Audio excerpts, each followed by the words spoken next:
मौका देंगे तो हम आपसे बोलेंगे जरूर। तो सबसे पहले मैं चाहूंगा कि अपनी टीम से मैं आप सब लोगों के परिचय कराऊं। भैया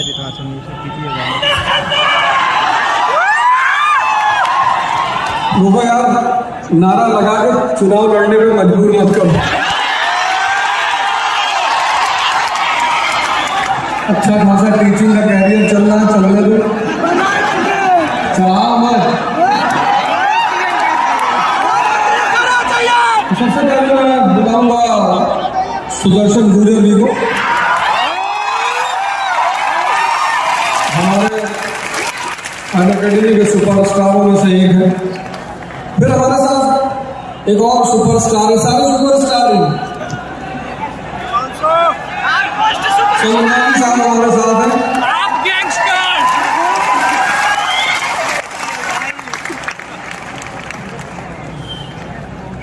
इन्होंने इनके बारे में एक लाइन बोलेंगे, सुनना जरूर।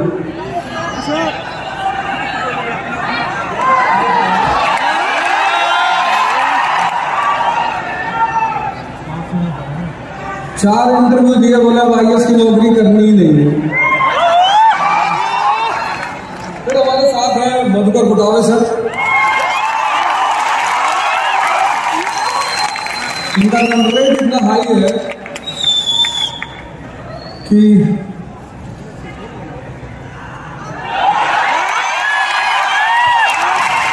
मैथ्यू हेडन और एडम गिलक्रिस्ट को मार देते हैं। फिर हमारे साथ विवेक सर हैं, विवेक सिंह जी है।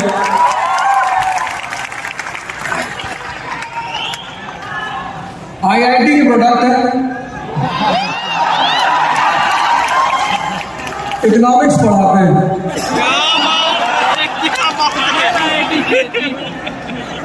और सबसे मजेदार बात यह है कि अपने देश में तो पढ़ाते हैं, देश से बाहर भी पढ़ाते हैं।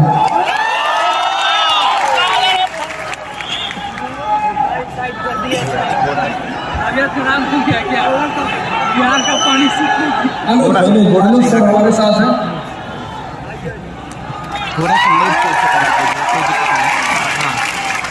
आपकी तारीफ होटल है, बहुत अच्छे इंसान हैं, बहुत अच्छे शिक्षक हैं और एक बहुत अच्छे मित्र हैं हमारे। अनअकैडमी की पूरी टीम को धन्यवाद दे रहा हूँ और मैं आप सबसे निवेदन करूंगा कि प्रोग्राम शुरू होने से पहले, जो कि हमारी संस्कृति है, हमारी परंपरा है, कि हम दीप प्रज्वलित करेंगे सरस्वती वंदना के साथ। और आशा करता हूं कि आप सभी हमारे साथ इस समारोह में शामिल होंगे। मैं इसको लेके जाऊंगा, चिंता मत करना, मैं इसको लेके जाऊंगा, रख लो, हमको दे देना चाहते हो तो हम ले लेंगे। तो हम लोग पहले दीप प्रज्वलन कर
ऐसे व्यक्ति को जिन्होंने अनअकैडमी पिछले 5 साल से जो अनअकैडमी से जुड़े हुए हैं, जिनकी वीडियो पे 625 मिलियन मिनट्स वॉच टाइम है।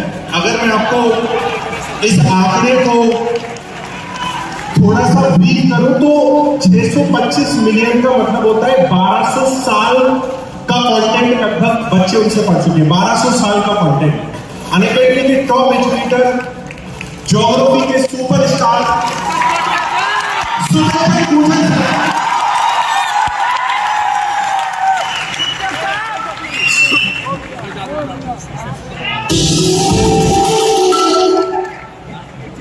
और उनके साथ लेने आ रहे हैं मधुकर कोटरे सर। हिंदी माध्यम में रिजल्ट सुधारने के लिए उन्होंने अकेले कमान संभाली हुई। सीसेट जीएस से लेके एक विषय में परिपक्वता, इकोनॉमी से लेके एथिक्स, सीसेट से लेके पॉलिटी और हिस्ट्री से लेके ज्योग्राफी, सब पे उनकी कमान है। जोरदार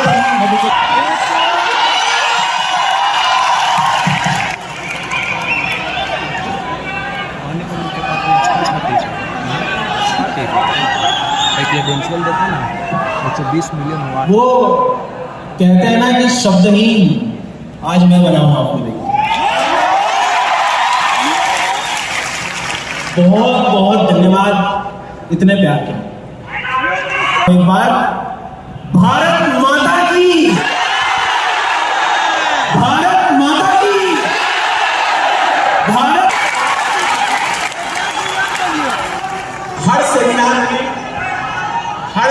में हमें ये बोलना होता है कि जोश कितना है। अब मैं ये कहूंगा कि जोश इतना है।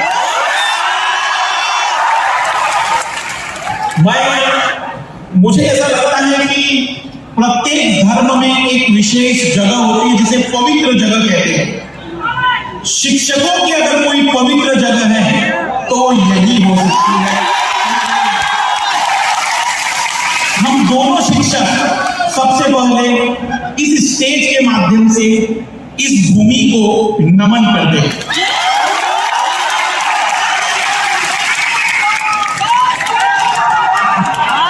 और हम बस इतना चाहते हैं कि इस दौर, इस पूरी कार्यक्रम में जो चर्चाएं हुई उससे आप कुछ न कुछ लेकर जाए। बाकी अपना उत्साह और ऊर्जा बिल्कुल इसी प्रकार से बनाए रखें। बहुत बहुत धन्यवाद। बिल्कुल सर। आज इस प्रोग्राम की शुरुआत करते हुए एक बात और कहना चाहूंगा यार, दशरथ जी मांझी जो हैं उनकी धरती में आए हैं जिन्होंने पूरे पर्वत के भूगोल को बदल के रख दिया। उस धरती के छात्र छात्राओं को मैं मेहनत करना क्या सिखाऊंगा? मेहनत तो आपके खून में है। पर सर और आज हम लोग बस एक प्रयास कर सकते हैं, एक मार्गदर्शन बस, क्योंकि मेहनत तो आप लोग सब करना जानते हो। तो बस आज का ये प्रोग्राम हमारे 15-20 मिनट हम रहेंगे शुरुआत में। आप किसी भी परीक्षा की तैयारी कर रहे हो, वैसे मैं जानना चाहूंगा कौन कर रहा है यूपीएससी की तैयारी? क्या बात है। बोले सर इस भीड़ को देख के तो मेरा भी मन हो गया। तो यूपीएससी या कोई भी कॉम्पिटिटिव एग्जाम की आप तैयारी कर रहे हैं तो 12 से 13 साल का अनुभव, 8 साल का अनुभव, आज जो भी हमने हमारे जीवन से सीखा है वो हम पूरा 15 मिनट में सिखाएंगे। तो बस 15 मिनट आपके हम लोग लेंगे, सिर्फ सुनिएगा और प्रयास हमारा सर और हमारा ये रहेगा कि कुछ बेहतर आज हम। तो हम शुरुआत करते हैं बिल्कुल कुछ इंपॉर्टेंट पॉइंट्स पर। बहुत सारी बातें, बहुत सारी विषय, बहुत सारी समस्याएं हैं, लेकिन कुछ चुनी हुई चर्चाएं आज हम करना चाहते हैं। मैं शुरुआत बिल्कुल लाल लालियों से ही करेंगे। और सर मैं 2 पंक्तियां कहना चाहूंगा क्योंकि ये भीड़ थी, मुझे ऐसा लगा कि बोलना जरूरी है। जरूर सर, जरूर। जो मेरी सबसे मतलब फेवरेट है, ऐसा बहुत रेयर ही होगा कि सेमिनार और मैंने बोला ना, सफर में धूप तो होगी, चल सको तो चलो, सभी है भीड़ में, तुम भी निकल सको तो चलो, किसी के वास्ते राहें कहां बदलती है, किसी के वास्ते राहें कहां बदलती है, तुम अपने आप को बदल सको तो चलो।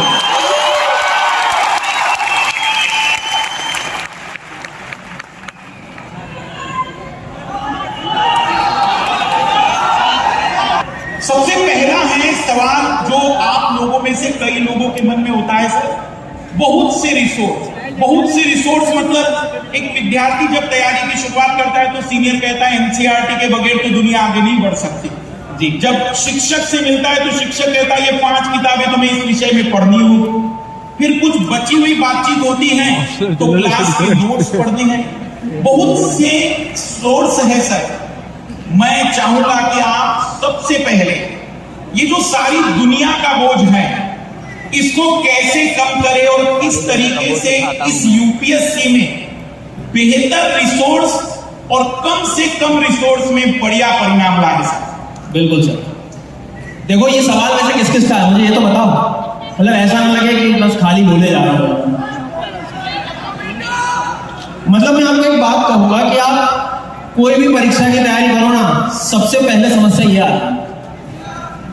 इस शहर में रह के कई बार आपको ऐसा भी लगेगा कि दिल्ली में कोई छात्र जो रह रहा है वो कुछ ज्यादा तो नहीं पढ़ रहा है, लगता है। बट मैं आपको भरोसा दिलाऊंगा कि ये जो एनसीईआरटी लिखी है इसको सही ढंग से आप पढ़ना सीख गए तो वो जो कहते हैं ना कि स्कूल में किए गए सारे पाप धुल जाएंगे, समझ में आई बात? आप किसी न किसी कोई भी टॉपर की जब बात सुनी होगी तो उन्होंने एक बात कॉमन कही होगी कि भाई मैंने अपने बेसिक्स के लिए एनसीईआरटी करी, ठीक है, अब हमने सुन लिया, अब बोलेंगे कौन सी क्लास की एनसीईआरटी बोलते हैं वैसे वो बताओ मुझे, क्या रहते हो भाई, 6th to 12th। ये अभी नया इनिशिएटिव मैंने भी ऐसा शुरू किया था कि मैंने 6वीं क्लास की एनसीईआरटी पढ़ ली, मजा आ गया, मुझे कुछ समझ नहीं आया लेकिन मजा आ गया। क्योंकि भाई आपको भी शक होगा ना मैं ग्रेजुएट कैसे हो गया, तो आपको अच्छा लगेगा इसलिए 6th की पढ़ ली आपने, 7th की पढ़ ली, 8th की पढ़ ली।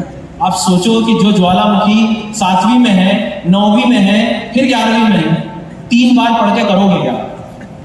एक बार आज इस सेमिनार से एक लर्निंग लेके जाना हो एनसीईआरटी की, तो एक काम करना, आप एनसीईआरटी को टॉपिक वाइज पढ़ने का कभी प्रयास करो, क्योंकि समय इतना नहीं होता है हमारे पास। और बहुत प्रैक्टिकल बात है कि सर बच्चे शुरू तो कर देंगे एनसीईआरटी 6, 7, 8, 9, 10, लेकिन 9, 10 तक पहुंचते पहुंचते 6th के कॉन्सेप्ट गड़बड़ा जाते हैं, कॉन्फिडेंस हिल जाता है अंदर से। और ये बात सत्य मैं बता रहा हूं, कई बार बस बता नहीं पाते हम सामने किसी से। इसलिए आप कोई एक टॉपिक उठाओ और मेरे नजरिए में एनसीईआरटी पढ़ना है तो टॉपिक से, कुछ मत करो जैसे छोड़ो ज्योग्राफी, हिस्ट्री का भी आप लोगे तो सिंधु घाटी यदि आप छोटी क्लास में पढ़ रहे हैं तो बड़ी में तो फिर से मिलेगा, लेकिन तब तक जाते जाते हम कनेक्टिविटी भूल जाते हैं। एक बार प्रयास करना, एनसीईआरटीज को आप लोग टॉपिक वाइज पढ़ना शुरू करो, ये बहुत मतलब बेसिक लर्निंग। और ये कई बार आप देखना कोई नहीं बता पाता है, इसका प्रूफ है। आपको लगे तो एक बार आप एनसीईआरटी की मेरी क्लासेस देखो, उसमें topic wise you will realise कि क्यों परेशान हो रहे थे यार 6वीं से 12वीं में। एक टॉपिक उठाओ, 7th का, 9th का, 12th तक सब पढ़ लो। तो आप ये जरूर करें, समय नहीं है आपके पास, सबको मिले यार अपने से, तो समय को कम समय में बहुत ज्यादा जरूरी है, सब चीजों पे ध्यान रखना। अब सर मैंने तो एनसीईआरटी की बात की और कुछ रिसोर्सेज को लेकर भी सर चर्चा करने वाले हैं, वो काफी बेहतर इंसाइट देंगे। देखिए सर ने सबसे बड़ी बात जो कही कि एनसीईआरटी को अगर आप क्लास वाइज पढ़ेंगे तो हो सकता है मोक्ष मिलेगा लेकिन सफलता नहीं। लेकिन अगर टॉपिक वाइज पढ़ लिया तो सिलेबस तो कवर हो जाएगा। मैं इसमें एक चीज और जोड़ना चाहता हूं कि हर चीज, हर विषय की किताब या हर एक नोट्स पढ़ना नहीं जरूरी है। पहले हम एक शिक्षक को चुन ले, जैसे सर ने आपने ज्योग्राफी पढ़ना शुरू किया तो आप पहले ज्योग्राफी सर से शुरू करें।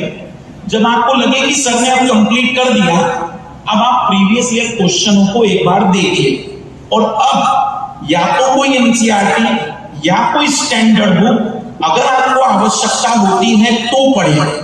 जबरदस्ती कई बच्चों के सर मैं कमरे पर जाता हूं तो वो ऐसे दिखाते हैं ये मेरे पॉलिटी के नोट्स हैं, ये मेरे हिस्ट्री के नोट्स हैं, और मैंने कहा इसका करोगे क्या?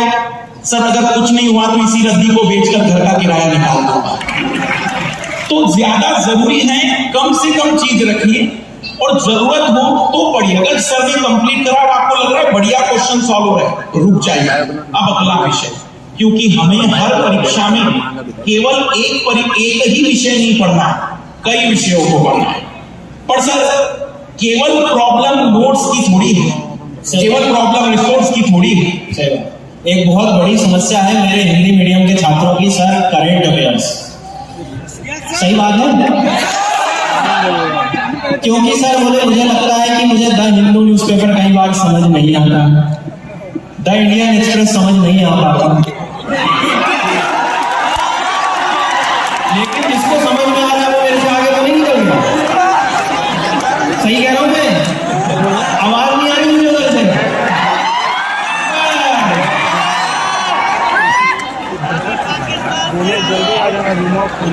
हाँ तो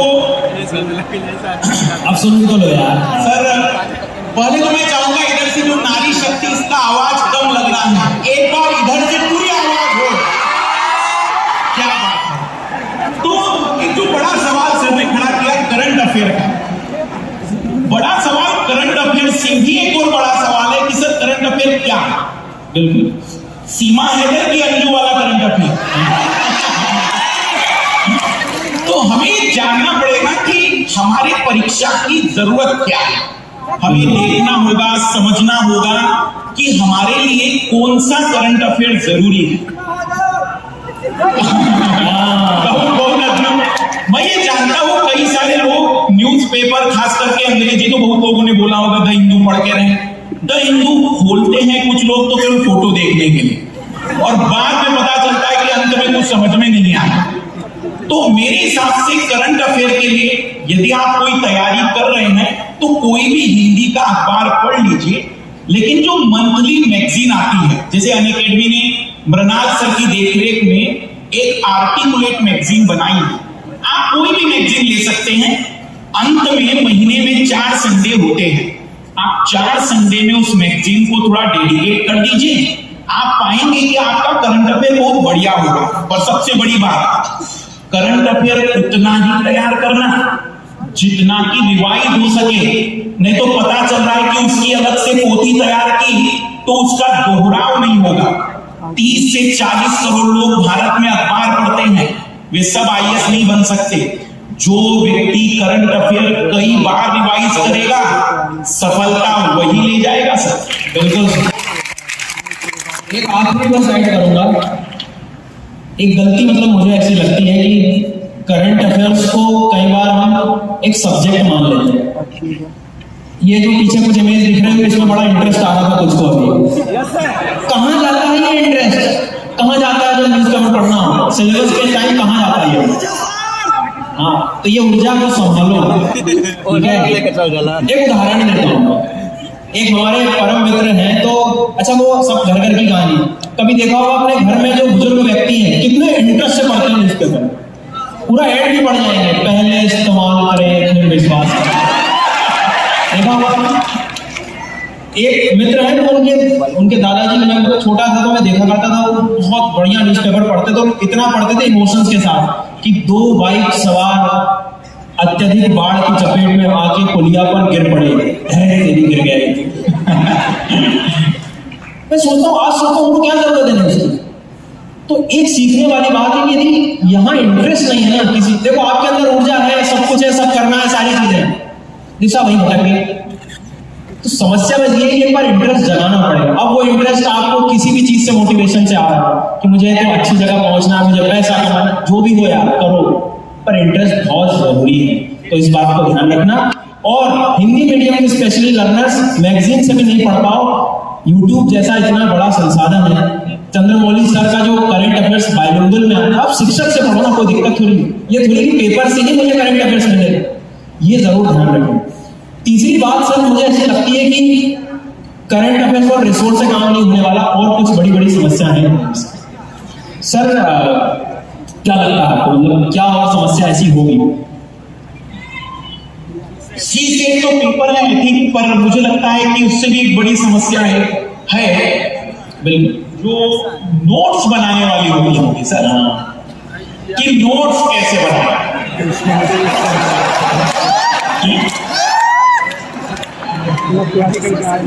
नोट्स के लिए सर विद्यार्थी बड़े कंफ्यूज होते हैं कि शॉर्ट नोट्स बनाएं, बड़े नोट्स बनाएं, या फिर जैसे आपने रखा है कि ऐसे नोट्स बनाओगा कि एनसीईआरटी भी शर्मा जाएगी। बिल्कुल सर, मतलब मैं कह रहा था शुरू में भी, आप किसी भी परीक्षा की तैयारी करो, आज हम सवाल ऐसे लाए हैं कि आपको हमेशा मदद करेंगे उसके सोल्यूशन। एक सबसे बड़ी समस्या नोट्स। सर मुझे लगता है कि नोट्स बनाने से पहले नोट्स क्यों बनाया जाता है इसकी फिलोसॉफी समझनी हो। कल का उदाहरण देता हूं मैं, कल शाम को यहाँ आया था तो मैं देख रहा हूँ कि टीम पूरी सेमिनार की तैयारी कर रही है, चर्चाएं हो रही है, लेकिन एक चीज कॉमन थी उनमें, वो हर चीज नोट डाउन कर रहे थे। क्यों? क्योंकि आगे क्या होने वाला है नहीं पता होगा। बिल्कुल, आप इमेजिन करो एग्जाम के 15 दिन पहले की स्थिति, कोशिश करो एक बार, सोचो इतने रिसोर्सेज कभी रिवाइज कर पाओगे एक साथ? आप बिल्कुल नहीं होगा। और आप यदि कर पा रहे हैं तो आप महान हैं। नहीं होगा यार, प्रैक्टिकली सोचो 20 किताबें कैसे करोगे? तो सबसे पहले ध्यान से सुने कि यदि आपको लगता है कि नोट्स की जरूरत क्या है, तो सबसे पहले जरूरी पता होना चाहिए बात। अब रही बात बनाए कैसे, ऐसी बातें तो हर कोई कर जाता है कि नोट्स बनाए कैसे। तो बनाने का एकमात्र जो सही तरीका वो ये है कि कोशिश, मेरे से एक बात सीखना हो तो बस यही, मैं हमेशा क्लास में कहता हूँ और जो सत्य है वही बोलूंगा कि नोट्स थोड़े छोटे ही बनाना। कई बार एनसीईआरटी 40 पेज की हो जाती है और हमारे नोट्स 60 पेज के हो जाते हैं। दुनिया भर के हाईलाइटर यूज कर लिए, कैप्टन से दिखना बंद हो गया है, पूरा हाईलाइट कर दिया, व्हाइट कलर का हाईलाइटर लगा रहे हैं बच्चे। सर उसको हाईलाइटर पे हाईलाइटर लगा रहे हैं, व्हाइटर लगा रहे हैं, मत करो। एक पैराग्राफ को रीड करो। जनरली जैसे कोई शिक्षक भी पढ़ाना होता तो एक पैराग्राफ आप पढ़िए, नहीं समझ आया दूसरी बार पढ़िए, लेकिन दूसरी बार में कुछ ऐसे कीवर्ड्स निकालो जिससे वो आज से 2 साल बाद भी आपसे कोई पैराग्राफ पूछ ले तो वो कीवर्ड्स की मदद से आपको पूरा पैराग्राफ याद है। सिर्फ काम की बात लिखो।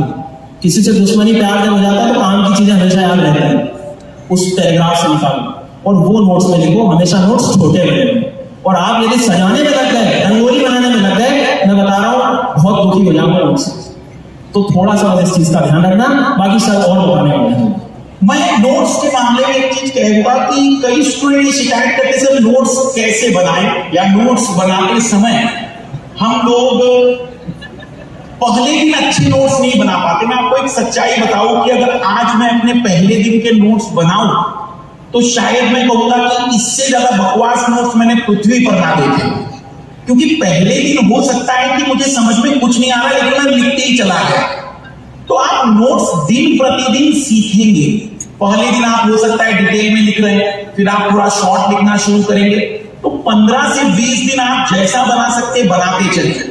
एक टाइम के बाद आपके नोट्स बनाने में खूबसूरती भी आ जाएगी, जो संक्षिप्तीकरण है जिसे हम शॉर्ट नोट्स कहते हैं वो भी आएगा, लेकिन थोड़े पेशेंस के साथ आप इसको चलने दीजिए। कई लोगों को शुरुआत अच्छी करते हैं, 10 दिन बाद लगता है सर ये तो बकवास है, मैं तो नोट्स खरीद लूंगा, किताब खरीद लूंगा। लेकिन याद रखिएगा, चयन में सबसे ज्यादा योगदान यदि किसी चीज का है तो वो आपके नोट्स है। अगर कोई विद्यार्थी यूपीएससी का सिलेबस 15 दिन में रिवाइज कर सकता है तो ये उसकी क्षमताएं नहीं, उसके नोट्स की काबिलियत है। तो सर नोट्स तो हो गया, लेकिन ये जो सवाल है आंसर राइटिंग और मॉक टेस्ट का, ये जैसे आप देख सकते हैं कि बहुत अद्भुत सा चित्र है। पहले पढ़ लूं, प्रैक्टिस तो एग्जाम के बाद कर लूंगा। देखिए मुझे ऐसा लगता है कि यूपीएससी और जो स्टेट पीसीएस एग्जाम होते हैं उसमें सबसे बड़ा रोल इसी को होता है। आपने कई बार एक स्टेटमेंट सुना होगा कि यार तैयारी तो मेंस के साथ की जाती है, प्रीलिम्स की तैयारी कुछ नहीं है।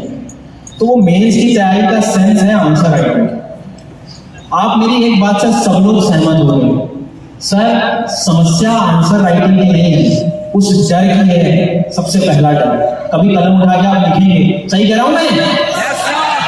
पहली बार लिखते ही नहीं बनता, हिम्मत नहीं होती। अब क्यों नहीं हिम्मत होती? कौन चेक करेगा मैं सही लिख रहा हूं कि नहीं लिख रहा हूं? सही बात है। तो इस चीज की जो दुख है वो ये है कि सबसे पहले यदि खुद में कॉन्फिडेंस लाना है तो सीधी बात है, यहां यदि खाली रहेगा ना तो वहां लिख भी नहीं पाऊंगा। तो जो कई बार हम देख लेते हैं कि मैंने बहुत आंसर राइटिंग प्रैक्टिस की सारी की, पहले दिन से आंसर राइटिंग ना करें। मेरे हिसाब से आप लोगों को आंसर राइटिंग थोड़ा रुको, सब्जेक्ट को समझो। आंसर लिखना और बेहतर आंसर लिखना दोनों के रिफ्लेक्शन अलग होते हैं। एक काम खत्म नहीं करना है। ज्योग्राफी को नहीं समझोगे, एनवायरनमेंट को नहीं समझोगे तो कभी क्लाइमेट चेंज, जलवायु परिवर्तन का कभी आंसर लिख ही नहीं पाओगे। तो पहले दिन से सर मेरे हिसाब से मुझे रहता है कि अब मैं लिखूं, वो ना करें। थोड़ा सिलेबस के क्वेश्चंस को देखो, एक बार में कभी नहीं समझ आएगा, 2-3 बार क्वेश्चंस पढ़ो, फिर रियलाइज करो कि यार हिमालय से तो हर बार सवाल आता है। फिर देखो कि यार लैंडस्लाइड, भूस्खलन से तो सवाल आता है। फिर देखो कि यार बार बार चक्रवात से संबंधित तो क्वेश्चन आते हैं। तो जब भी न्यूज़पेपर पढ़ो, इनसे समस्या ये जो चीजें हैं इनको निकालो। मतलब पहले एनालिसिस करना पड़ेगा और जल्दबाजी मत करो, अच्छी जगह पे पहुंचना है। ठीक है, कुछ चीजें और भी बताने वाले हैं सर। वैसे देखो, वैसे मैं कहूंगा कि सर ने जो बातें बताई बिल्कुल बहुत ही बेहतरीन बात है कि आप थोड़ा सा पेशेंस रखें। पेशेंस का मतलब 3 चरण है।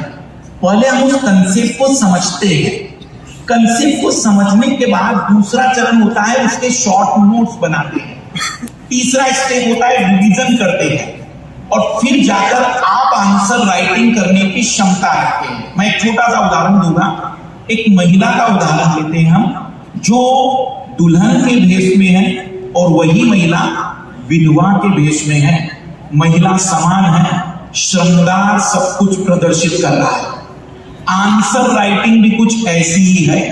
जो व्यक्ति जितना बढ़िया श्रृंगार कर लेगा उसके नंबर उतने ज्यादा होंगे। इसलिए आपको श्रृंगार करने से पहले सीखना होगा क्या चीज जरूरी है, कहां कौन सी चीज डालनी है, कहां पर किस चीज की जरूरत है। अगर ये चीज नहीं है तो आपका आंसर एक जनरल आंसर ही है।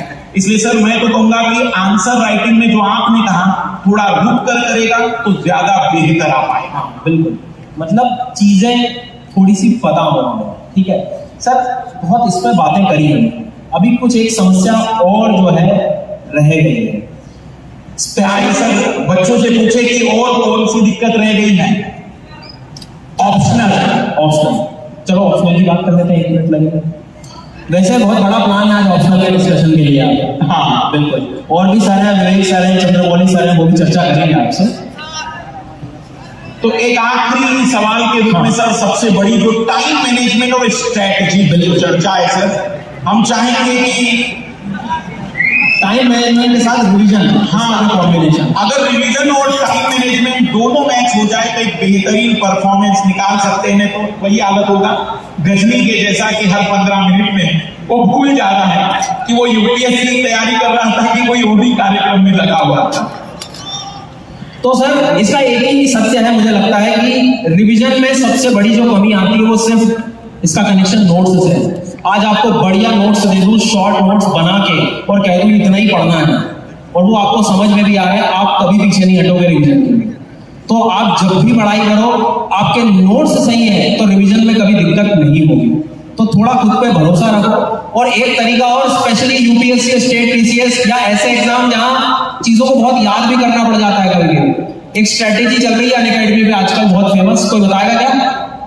किसी को पता है? ब्लैंक पेज स्ट्रेटेजी सुना है किसी ने इसके बारे में?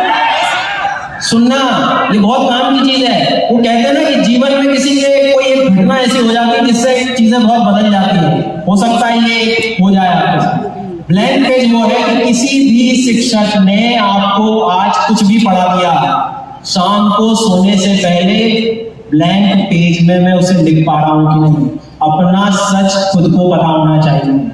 समझ आई मेरी बात? तो ये कोशिश करें कि कुछ भी पढ़ाया हो सर ने, मुझे ब्लैंक पेज पे एक बार लिख के देख लेना है। वो डर एक बार हट गया, क्योंकि आप देखना कई बार मन कहता है अरे यार सर ने इतना पढ़ाया, 2 घंटे में क्लास में बैठा, लिख भी पाऊंगा कि नहीं, लिख ही नहीं, प्रयास नहीं करता। मेहनत तो मैं बैठा हूँ, 2 घंटे बैठा हूँ, पर तरीका गलत। आप एक बार ब्लैंक पेज पे लिखने की कोशिश करो, वो जो हिम्मत मिलेगी ना आपको वहां से कि भाई साहब 2 घंटा पूरा मुझे याद है, उसकी तो बात ही नहीं चलती। तो इस बात को ध्यान रखें, जब भी आप नोट्स बनाएं थोड़ा सा जो है इस तरह से ध्यान रखें कि मुझे रिवीजन करना है। तो रिवीजन आप ब्लैंक पेज पे करें मेरे सर ने जो कही बात, उसमें एक बड़ी चीज मैं जोड़ना चाहूंगा। जैसे कराटे या कोई भी चीज जब सीखते तो उसमें कहा जाता है कि सामने वाले की 100 कर्तव्यों से मुझे डर नहीं है, मुझे डर है उसकी उस एक कर्तव्य से जिसे उसने 100 बार किया होगा। कई बार विद्यार्थी रिसोर्स इतने जमा कर लेते हैं कि वह दोहरा नहीं पाते।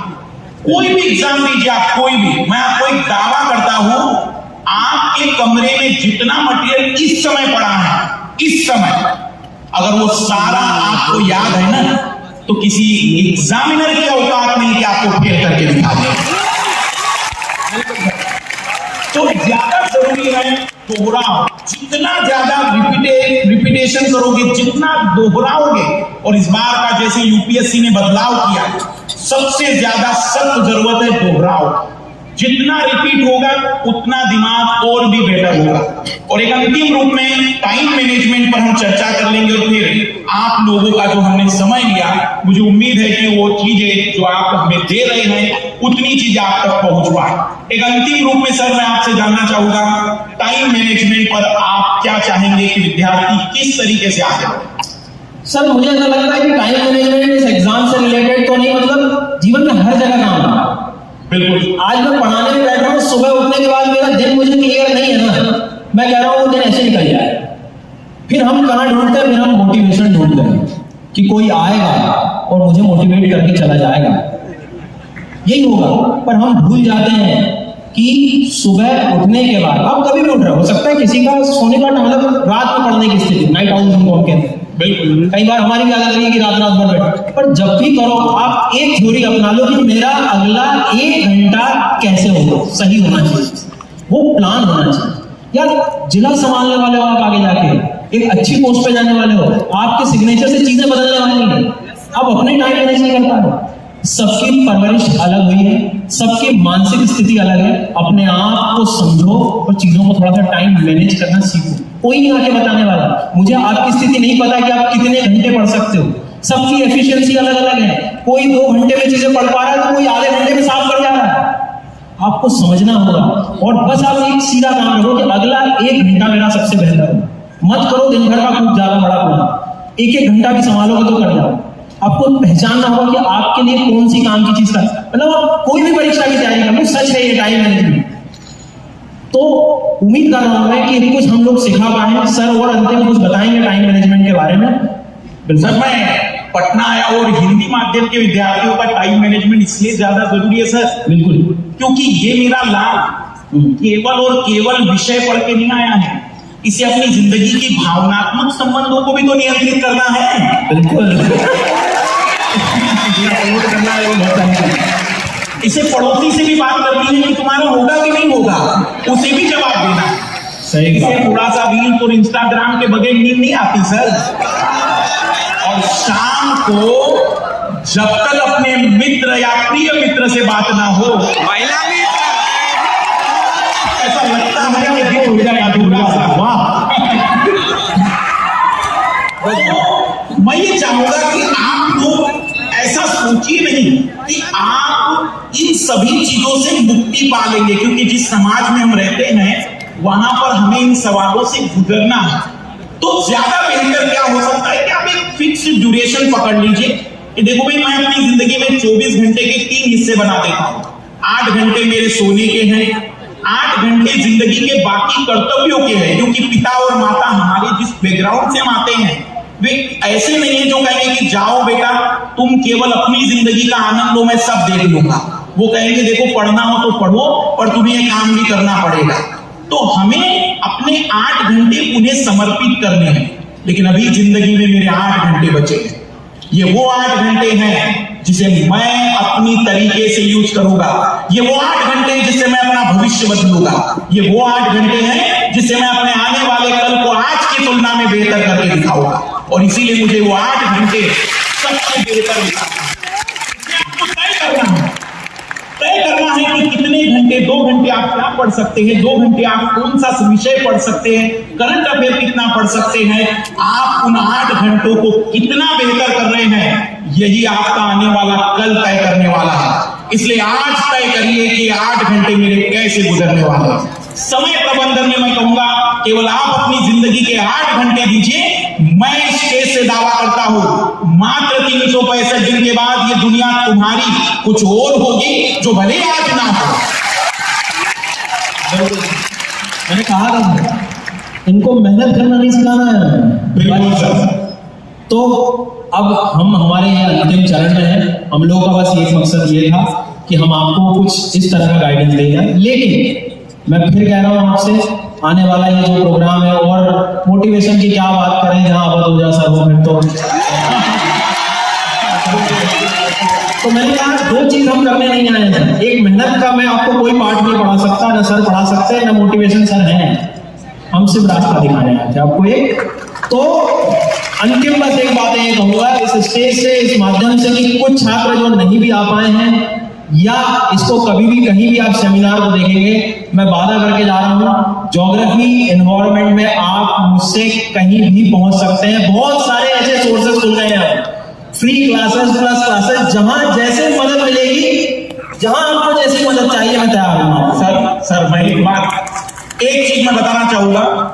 सर का मैंने मैपिंग का क्लास देखा था। एक अद्भुत सी बात मैंने जो देखी और मैंने सीखा उनसे उसी दिन, कि जब वो पहले दिन मैपिंग बता रहे थे तो बच्चे को ये मैप कुछ नहीं दिखाया। बोले कुछ मत रखो दिमाग में, 7 डब्बे बना दे रहा हूं मैं, और उन 7 डब्बों के बेसिस पर पूरे महाद्वीप और महासागर बताए। सर की सबसे बड़ी खासियत है कि वो 0 से भी बच्चे को हीरो बनाने की ताकत रखते हैं। प्रयास मेरा ये बच्चों का जो प्यार है, जो हर दिन ऊर्जा देता है। और आज तो पता नहीं मैं कितनी ऊर्जा लेकर आने वाला हूँ भैया यहाँ से, ये तो है। और ये व्यक्तित्व भी ऐसे हैं जो आपके लिए हमेशा खड़े हैं।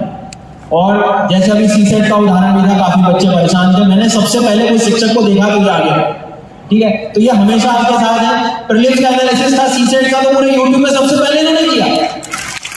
धन्यवाद। भाई चीजें आना हो तो सबसे पहले करना, तो सीखो बहुत कुछ है जीवन में सीखने के लिए। धन्यवाद बहुत बहुत आप सबका, हमें सुना, बहुत धन्यवाद। आप हमसे किसी भी प्रकार से जुड़े, फ्री वाली कक्षाएं, प्लस वाली, ऑफलाइन, जैसे भी आप हमसे लाभान्वित होना चाहते हैं, बस एक ही मकसद है, आप अपनी जिंदगी में सच में बेहतर करके दिखा दें। इसी शुभकामनाओं के साथ हम विदाई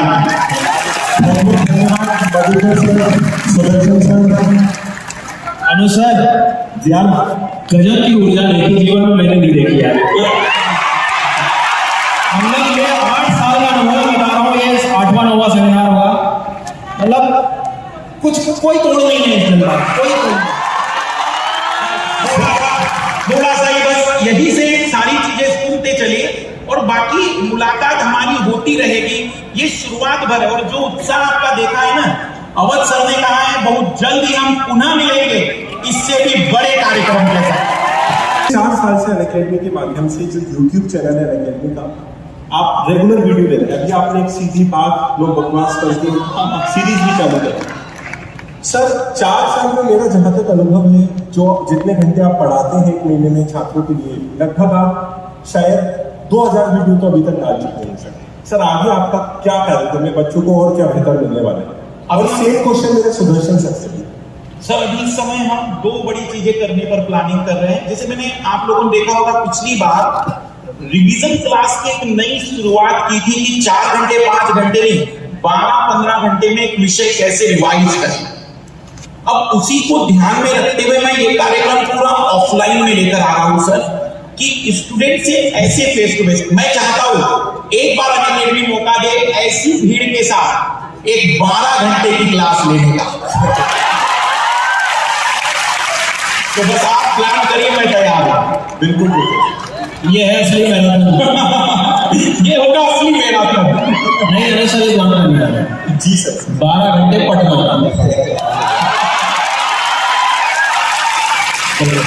सुदर्शन सर, आप क्या कहना है? देखो मतलब जनरली अभी तक मैं आपको सच बताऊं तो मुझे लर्नर्स नहीं बताया कि हमें ये चाहिए, ठीक है। तो अभी तो फिलहाल करंट सिचुएशन मैंने 4-5 दिन पहले से शुरू किया एनसीईआरटी का, जो अभी मैं आपसे कह रहा था टॉपिक है, वो कहीं नहीं लेके आपको एक बार ट्राई करना उसको देखिएगा। और मेरा एक ही काम है, प्लानिंग ऐसी करो कि चीजें आपके लिए आसान हो जाए। राष्ट्रीय उद्यान, national park, biodiversity, wild life sanctuary, कुछ भी आप उठा के पढ़ना, जितनी ये लिस्ट थी उससे हटके मैंने मैपिंग पे कर दी हर चीज को। एक बार आप किसी भी परीक्षा की तैयारी कर लो, एक बार स्वाद लेके देखना राष्ट्रीय उद्यान का, नदियों के साथ मिलेगा। हमेशा आता रहेगा और हर बार कुछ ना कुछ मैं आप लोगों ने नया लाता रहूंगा, तो बेफिक्र रहिए। आप किसी भी स्थिति में, किसी भी फेज में हो अपनी परीक्षा के, एक बार आप पढ़ के देखिए, कलयुग में मोक्ष दिलाने की गारंटी मेरी।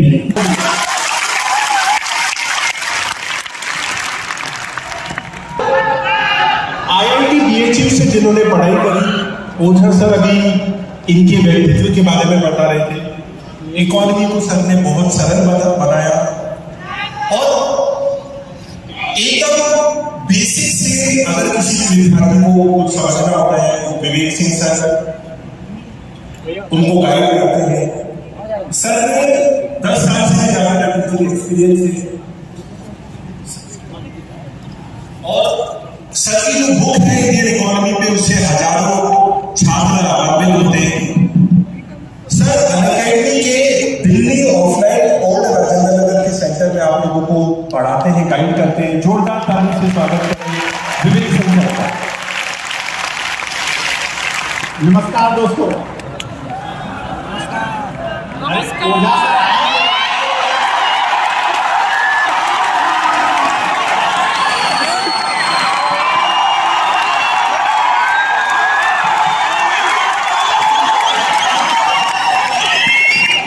ऐसा है कि हीरो की एंट्री लास्ट में होती है, तो पेशेंस रखिए थोड़ा।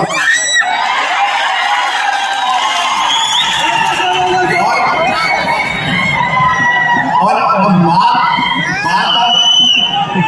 बात अर्थव्यवस्था की होगी, तो थोड़ा सा शांति बनाइए।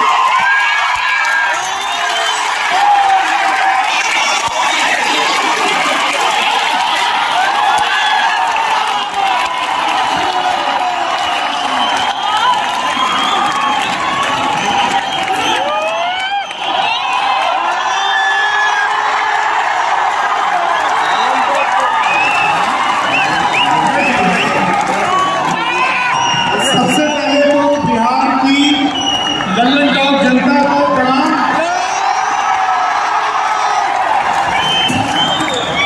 आपके सौभाग्य पर देवता भी ईर्ष्या महसूस कर रहे हैं, क्योंकि कुछ नौजवान दोस्त अभी भी बाहर खड़े हैं जिनके प्रबंध की चिंता की जा रही है।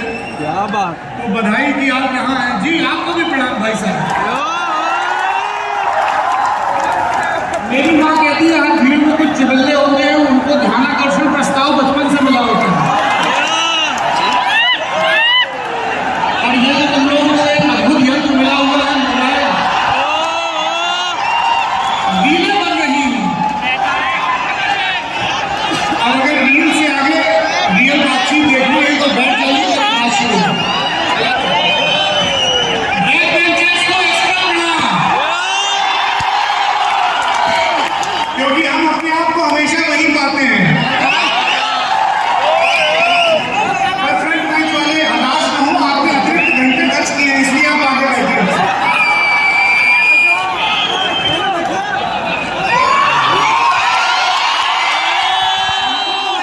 वृद्धावस्था पेंशन वाले सुस्त बैठे हैं। ये तो भरपूर नौजवान है।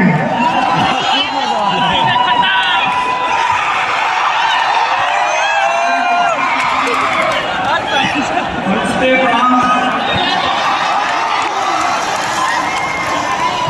बैठिए बैठिए दीदी, बैठिए।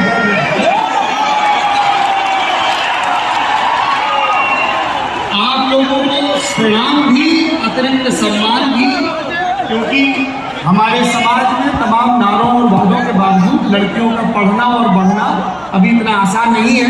आपने एक बाधा पार कर ली, आप जहां तक आ गई हैं, जिंदगी में भी अच्छा करेंगी, तो खूब प्रणाम आपको।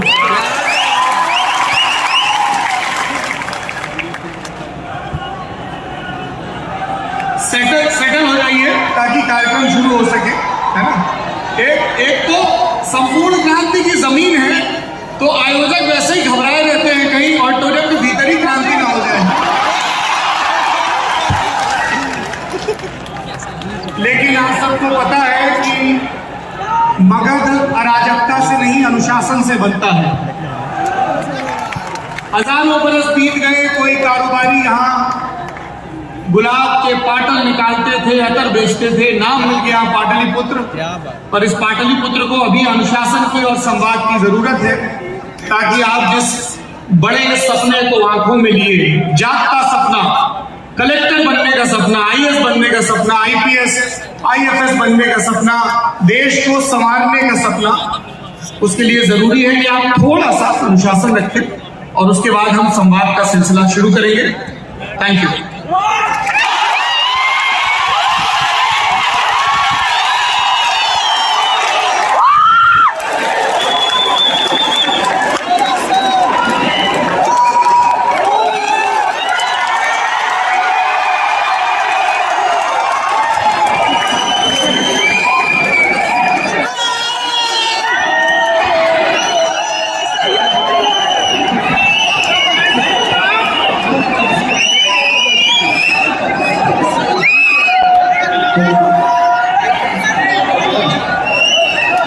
Please sit down, बैठिए।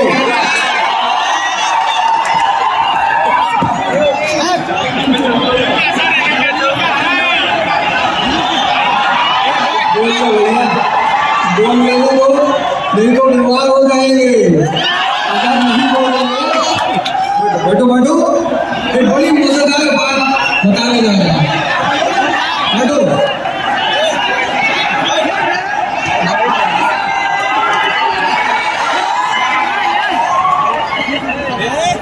सबसे सविनय निवेदन कर रहा हूं कि इस महान धरती का सम्मान करें और आप सभी लोग अपनी अपनी जगह पर बैठे।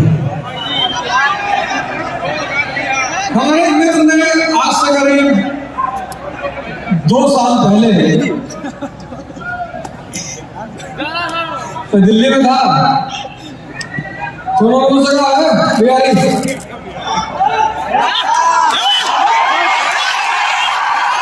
गोरखपुर जाने गया, तुम्हारे कहा हाँ बताओ, तो कहे बदमाश हो, हमने कहा दिखाई नहीं पड़ रहा है। हमने कहा लेकिन तुम एक हिस्सा देख रहे हो, बास बिहार, बास बहादुरी। 1857 में जब विद्रोह हुआ ना, 80 साल का कुंवर सिंह, 80 साल, ऐसे ही जज्बा रहा होगा, ऐसे ही 80 साल का आदमी, उसने अंग्रेजों को ये दिखा दिया कि बेटा इतना मारेगा ना, बहादुरी नहीं। हमने कहा अभी सुनते जाओ, बुद्धिमता, वशिष्ठ नारायण सिंह, नासा नाश करने वाले, नासा को पैर छूना पड़ा कि यार ऐसी क्षमता पैदा होती है भारत में। सिर्फ वशिष्ठ नारायण सिंह नहीं, एक नाम बताने जा रहा हूं, शायद तुमने कभी नाम पे ध्यान नहीं दिया होगा, रास बिहारी लाल मंडल। नाम सुना है? माननीय रास बिहारी लाल मंडल मधेपुरा से 1911 में जब जॉर्ज पंचम का दरबार लगा, तो जॉर्ज पंचम ने कहा कि मैं सिर्फ फ्रेंच भाषा में बात करूंगा। है कोई महारथी जो मुझसे बात कर सके? तो रास बिहारी लाल मंडल ने हाथ उठाया, बोले तुम फ्रांसीसी में करोगे, मैं फ्रांसीसी में भी तुमसे करूंगा, फारसी में भी करूंगा, हिंदी में भी करूंगा,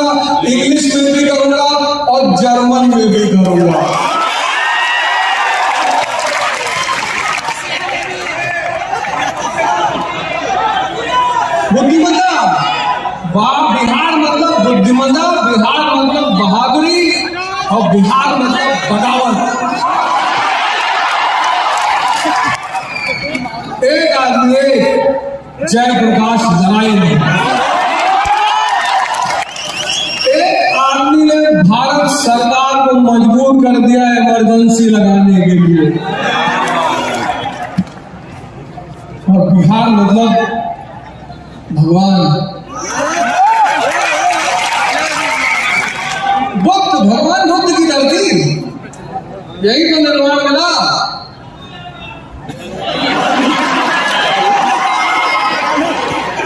गुरु गोविंद साहब यही पैदा हुए पटना, बाबा धाम यही बिहार, और सबसे बड़ा उदाहरण जो यहाँ का जज्बे का उदाहरण है, जिसका सुदर्शन जी ने अभी नाम लिया, दशरथ मांझी। जिस मिट्टी के लोग पहाड़ काटने की क्षमता रखते हो, लेकिन सुन लो, इतना चिल्ला रहा, घर जाके 4 दिन सोओगे, सारी एनर्जी नहीं खत्म हो जाएगा। सुन लो पहले, कुसुमपुरा जहां से इस धरती की कहानी शुरू होती है,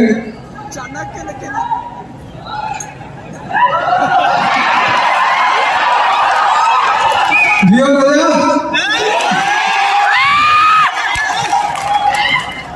कुसुमपुरा, पुष्पपुर और फिर पाटलिपुत्रा, और पाटलिपुत्रा के बाद अजीमाबाद और आज पटना। और जब भी इस देश का उत्थान होगा, तो ये मेरा मानना है कि उस उत्थान का जो नेतृत्व होगा वो बिहार से ही होगा।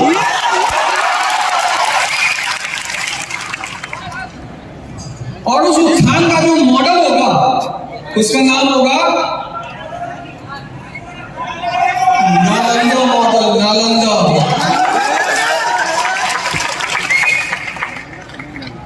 अभी तुम इंसान की किताब पढ़ो, एक जमाना ऐसा था जब कम से कम पूरा एशिया बिहार शिक्षा ग्रहण करने आया था।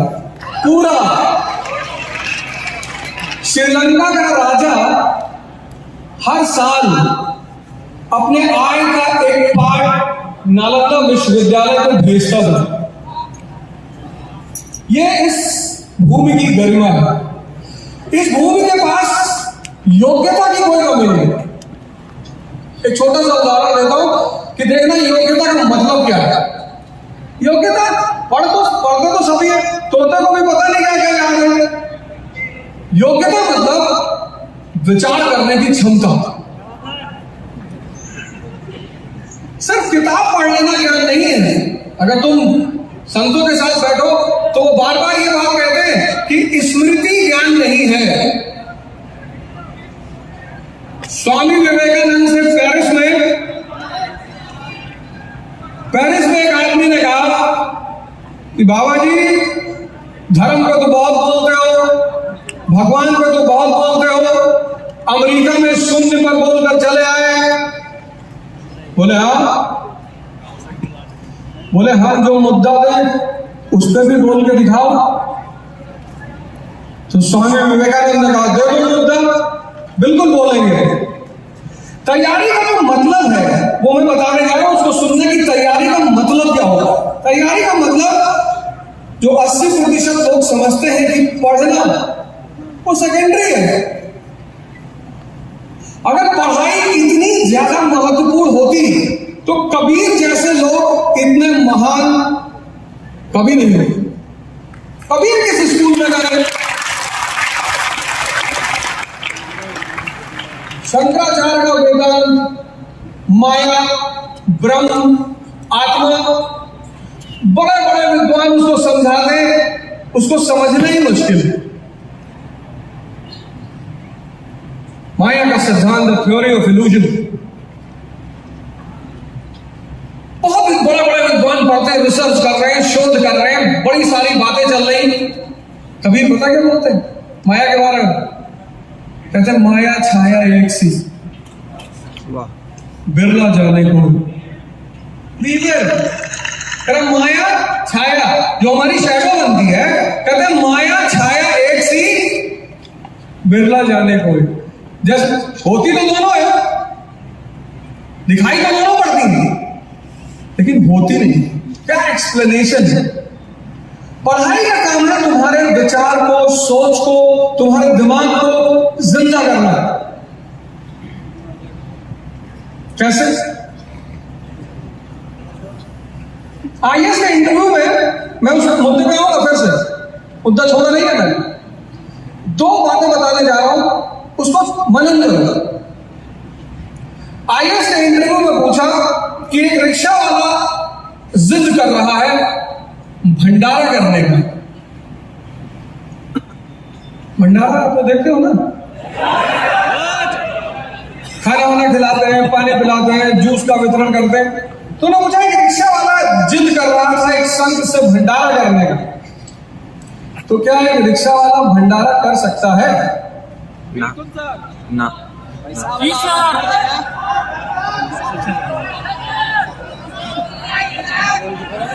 7 लोगों ने कहा कि रिक्शा वाला भंडारा नहीं कर सकता। मैं एक नाम बताने जा रहा हूं, उस नाम को सुनना, पहले इस पूरी कहानी को पूरा कर दूं। जो ये साहब लास्ट में पहुंचे, इनसे पूछे रिक्शा वाला भंडारा कर सकता है? बोले साहब बिल्कुल कर सकता है, क्योंकि भंडारे के लिए धन से ज्यादा एक और चीज की जरूरत होती है। बोले किसकी? बोले नियत की। तो बोले कैसे करेगा रिक्शे वाला भंडारा? बोले सर एक मुट्ठी आटा जमीन पे गिरा देगा, चींटियां खा लेगी, वो भी भंडारा है।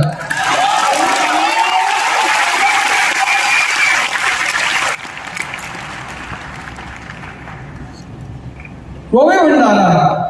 बोले एक मुट्ठी चावल छत पे डाल देगा, पंछी खा लेंगे, ये भी भंडारा है।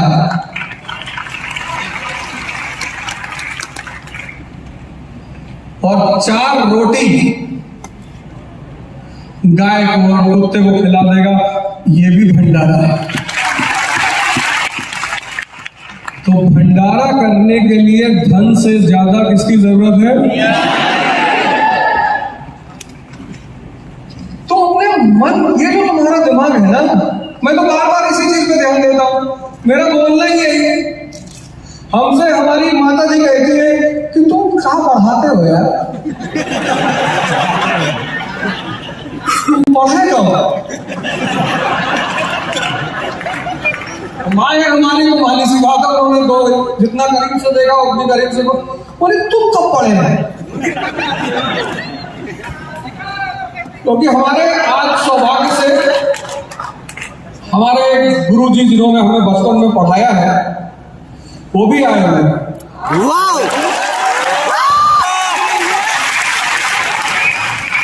बहुत खतरनाक आदमी,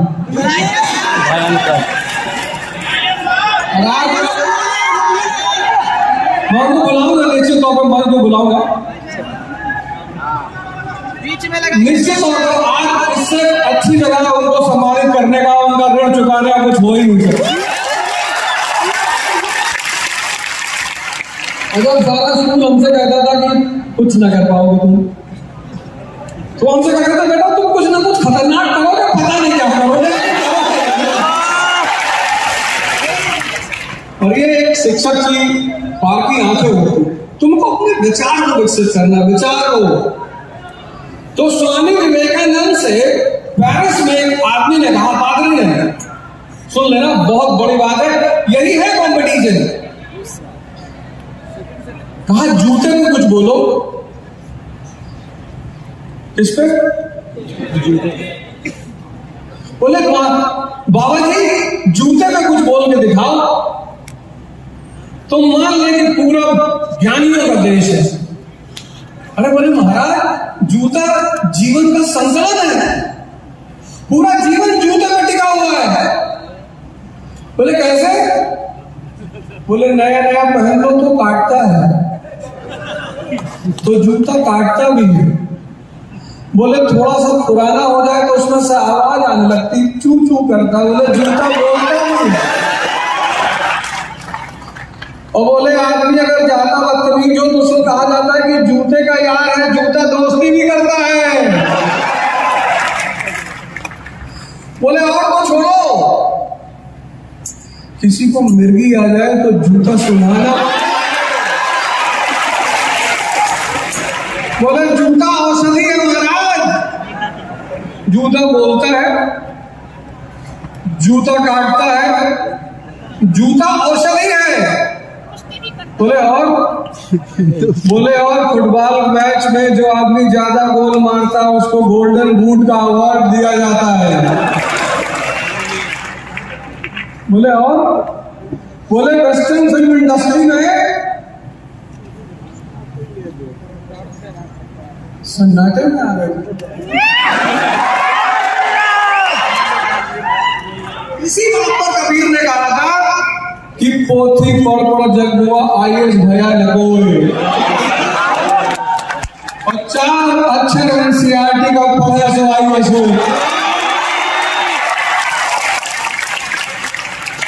तुम इतना रटने पे ध्यान देते हो,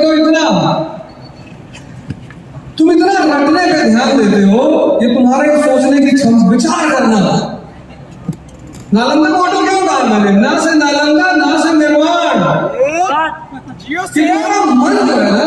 अब तुम सोचो किसी आदमी को तुम जूते को बोलने के लिए कह रहे हो, कुछ ज्यादा गुस्से में होगा तो निकाल के चाटो मार देगा। लेकिन ये लोगों को दिमाग, इसको बोलते हैं विजडम। स्वामी विवेकानंद, स्वामी किसका? अपने इंद्रियों का, जिसने अपने विवेक को जिंदा कर लिया है। जो भी व्यक्ति अपने इंद्रियों का स्वामी होकर अपने विवेक को जिंदा करेगा वो आनंद की स्थिति में रहेगा। यही है स्वामी विवेकानंद। फिर उन्होंने कहा अभी तो जूते की चिमनी खत्म नहीं हुई, एक पॉइंट और बचा है। बोले क्या? बोले जब रामचंद्र जी जंगल जा रहे थे तो उनका खड़ाऊ रखकर भरत जी ने 14 साल तक शासन किया, जूता महाराज भी है।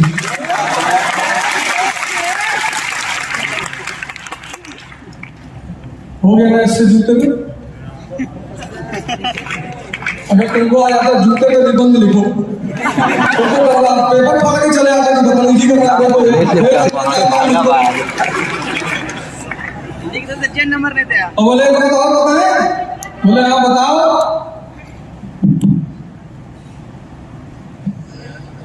सन्नाटे में आ जाता हूँ, मैं देखता हूँ।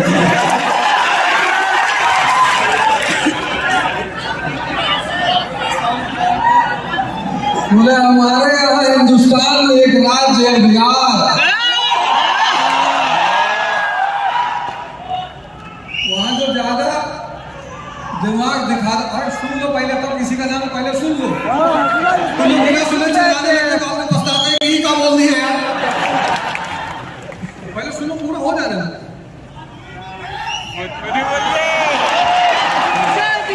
भोजपुरी में बाबू गाना गाएंगे आज।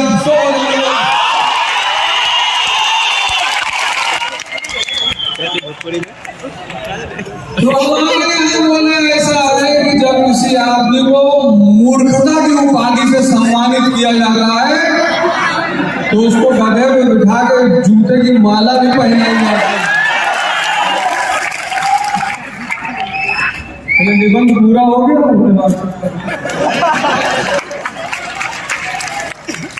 ये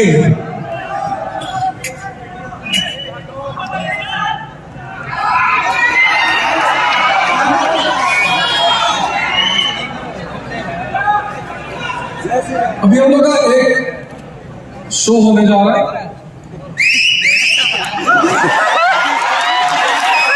और इस शो होने के बाद हम इसे कंटिन्यू करेंगे और आपको जो है देखा बाबू,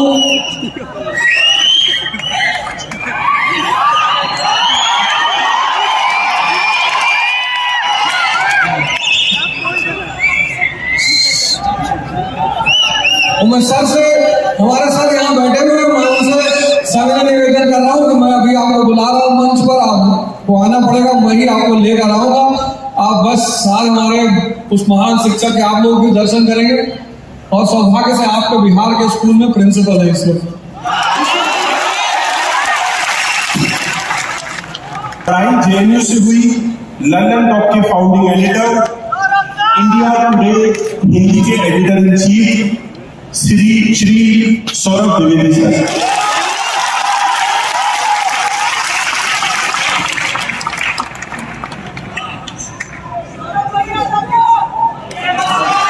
लव यू टू,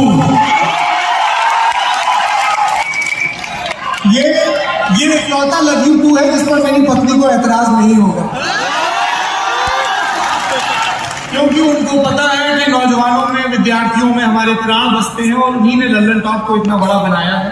तो बहुत शुक्रिया आपका।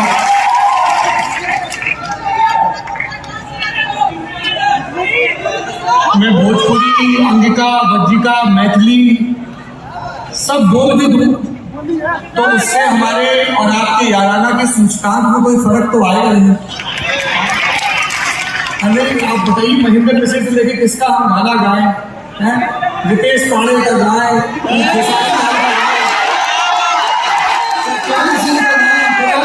डांस करके दिखाइएगा।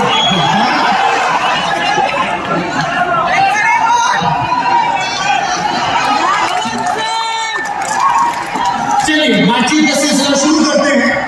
हंसी ठिठोली का वक्त कभी कम नहीं पड़ता है और आपको उम्र के इस दौर में जिसमें हिलते पत्तों को देखकर भी हंसी आती है, जवानी का दौर। बातचीत करेंगे देश भर से आपके जैसे प्रतिभाशाली नौजवान लड़कियों ने और लड़कों ने सवाल पूछे हैं यूपीएससी को लेकर। उन सवालों के जवाब हासिल करने की कोशिश करेंगे। हमारे साथ मंच पर होंगे 3 अध्यापक, मधुकर कोटवे जी, सुदर्शन गुर्जर जी और मेरे बड़े भाई अवध ओझा जी।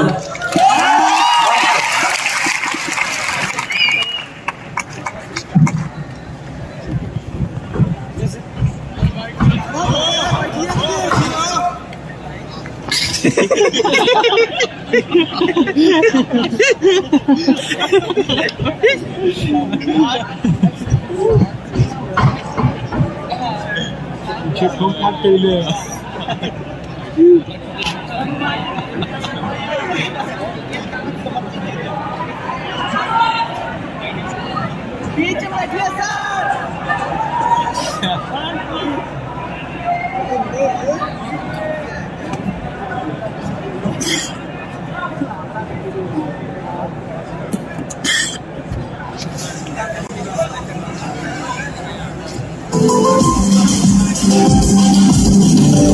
सर आप एक बात बताइए, से कहते हैं जवानी काम करने के लिए क्लास में मतलब अविदा में ये क्या नाम है आपका?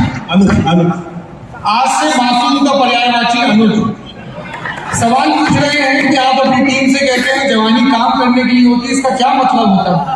सबको पता है क्या मतलब होता है।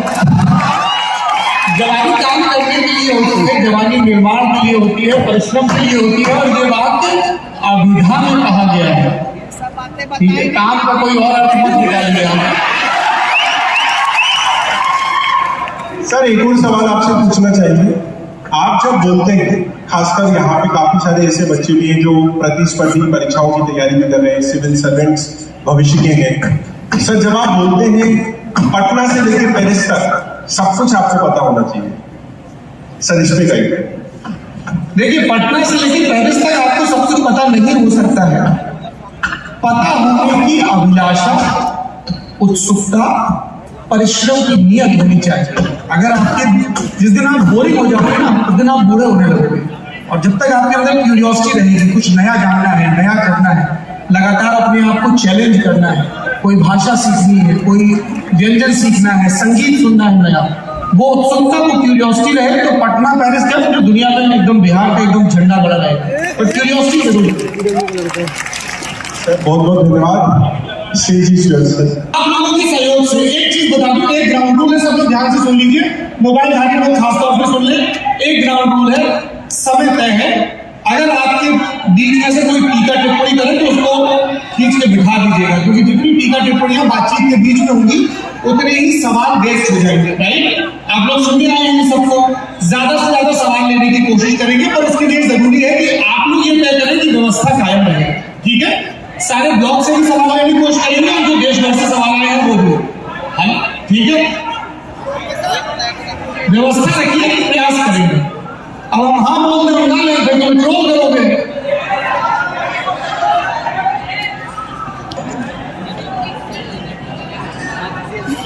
मुझे देश के सदन चलाने का अभ्यास नहीं है अभी तक,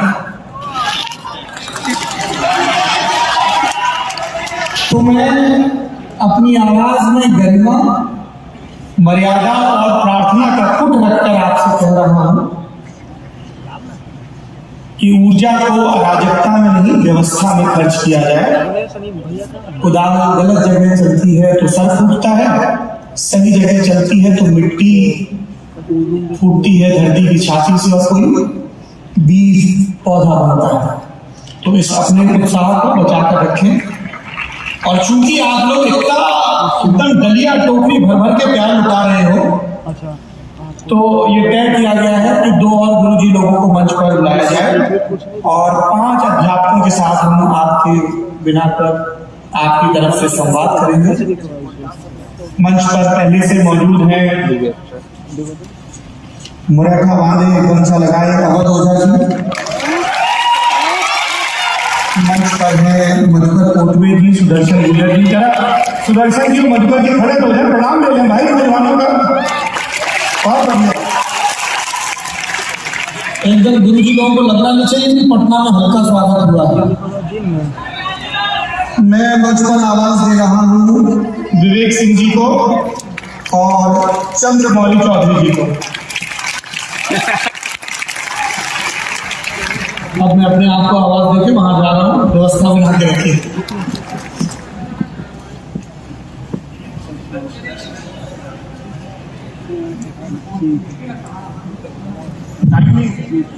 हेलो हेलो हेलो, इनका ऑडियो कैसे जाएगा सर?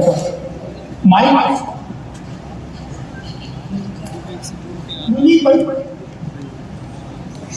सर, ये बताइए, ये जो हजारों लड़का लड़की बैठा है ये सुनेगा ना आवाज? माइक दीजिए ना। नहीं, हम हटा रहे हैं आपके बिना पे।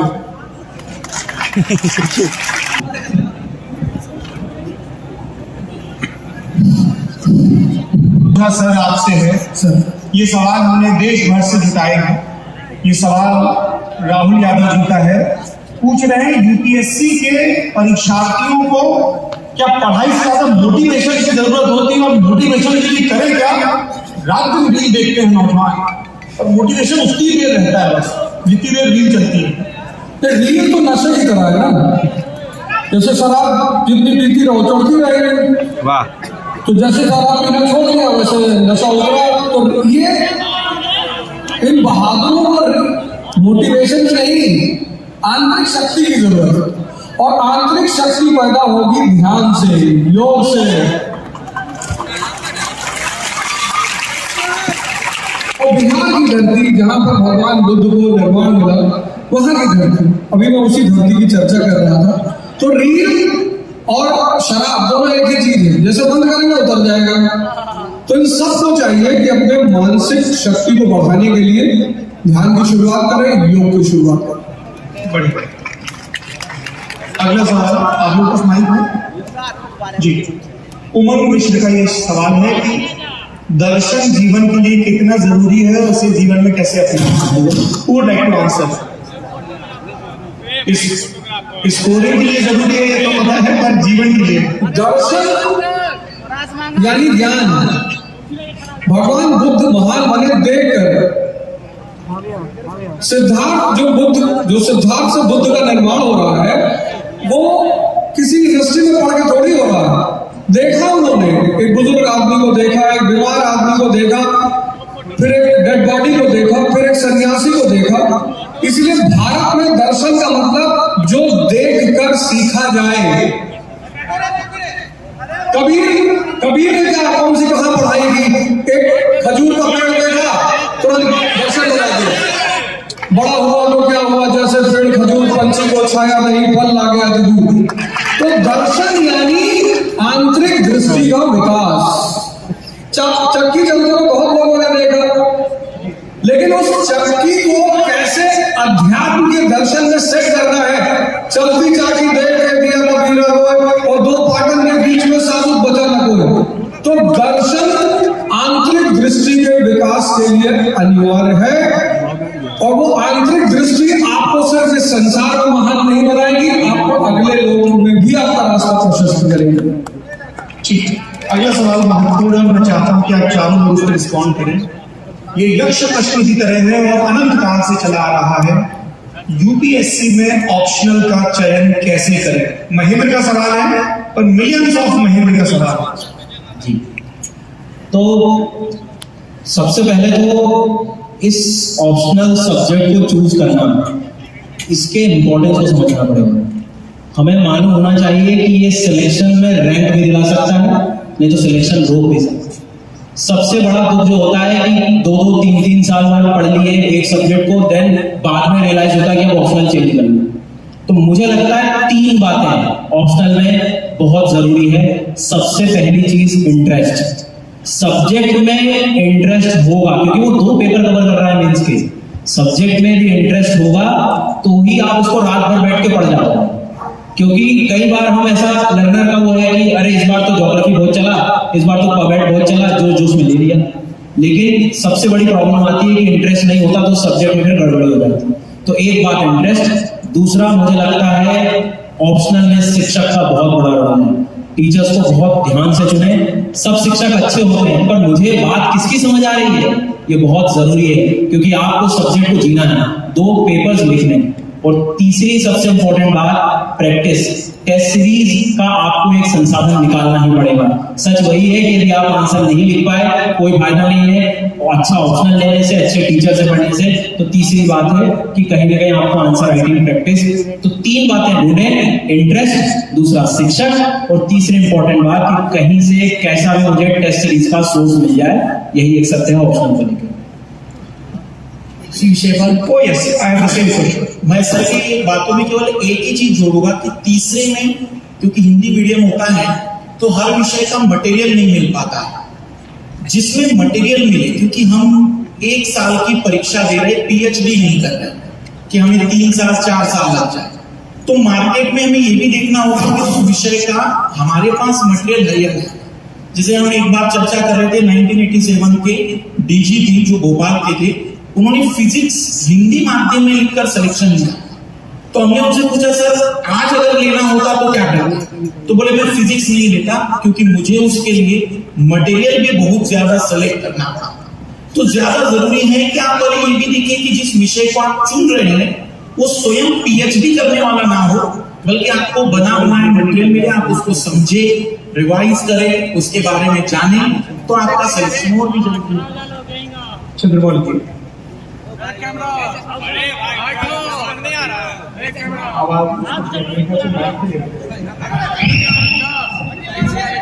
पहले तो बिहार को प्रणाम, और काफी देर से सोच रहे थे कि आपको प्रणाम कर लिया जाए, और अब मौका मिल ही गया है। और जैसा कि क्वेश्चन है ऑप्शनल, आपको बता दें अगर राजा बनना इस एग्जाम का तो ऑप्शनल पे पूरी पकड़ करनी पड़ेगी, और मामूली होती नहीं, हर कोई इस पे पकड़ पा पाएगा। 2-3 चीज पहले डिलीनेट कर लीजिए। सबसे पहले, अगर बैकग्राउंड है किसी सब्जेक्ट में तो सबसे पहले उसी को चुनने की कोशिश करिए। अगर वो चलन में है तो उसको पक्का चुन लीजिए, आपको फायदा मिलेगा। आप पढ़ के आते हैं कुछ और यहाँ पे हवा चल रही होती है ABCD की, आप पहुंच के बोलते हैं अरे मेरे बगल वाला ABCD लिया है, मैं भी वही ले लेता हूं। वही सबसे बड़ी गलती होती है। अगर बैकग्राउंड है तो आपको स्क्रैच से वर्क नहीं करना है। सेकेंड, हमेशा ऑप्शनल वैसा चुनिए जहां रिवीजन का स्कोप अच्छा खासा हो। फॉर एग्जाम्पल, आप एक ऐसा ऑप्शन चुन लेंगे जिसके रिवीजन में कम से कम 6 महीने 7 महीने अगर निकल जाएंगे तो प्रॉब्लम इज आप खुद डिमोटिवेट होने लगेंगे। तीसरा, बिल्कुल कोऑपरेट करेंगे word said bye Sudarshan sir, आपका इंटरेस्ट होना चाहिए। पता चला 1 महीने लेने के बाद मन किया अरे पसंद नहीं आ रहा है सब्जेक्ट, को बड़ा लिखना पड़ रहा है, तो कोई फायदा नहीं होगा। आप कम से कम 10 दिन लगाइए, रिसर्च करिए और एक बार जो चुन लिया उस पर एकदम अड़ी रहना है अपने को। तो ऑप्शन ये 3 मेजर क्राइटेरिया जो हमने हमेशा देखे और ये फायदा भी करते हैं, जो भी एस्पिरेंट होंगे जरूर फायदा करेंगे।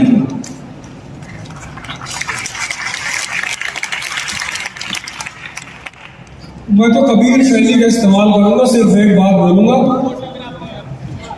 दुल्हन वही जो पिया बन भाई। ऑप्शनल वही जो समझ में आए। क्या सोचना यार, तुम लड़की देखने जाओगे तब तो हमको नहीं बुलाओगे कि और 18 साल की उम्र में तुमको अपने देश का नेता चुनने का अधिकार मिल गया। 21 साल में तुमको कलेक्टर बनाना है और तब तुम जाकर पूछ रहे हो कि भैया, अब भरत शर्मा से अगर पूछोगे कि किस तरह की लड़की शादी करे तो भरत शर्मा क्या कहेंगे कि गोरिया चांद के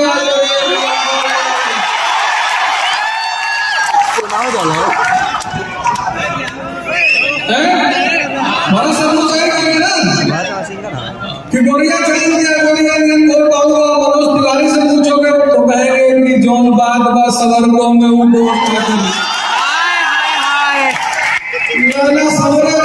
इतिहास हो गई। अब पाछे सवरन के कितनन के विनाश हो गए। इस्तेमाल करो अपने विवेक, ये एग्जामिनेशन विवेक का है। ए भैया गाली सुने का मन बा।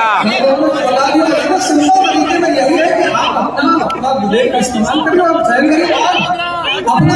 एक बड़ी बात अपना ऑप्शनल किसी को मत बताइए। जैसे आपका ऑप्शन पकड़िए, आपका ये हिस्ट्री,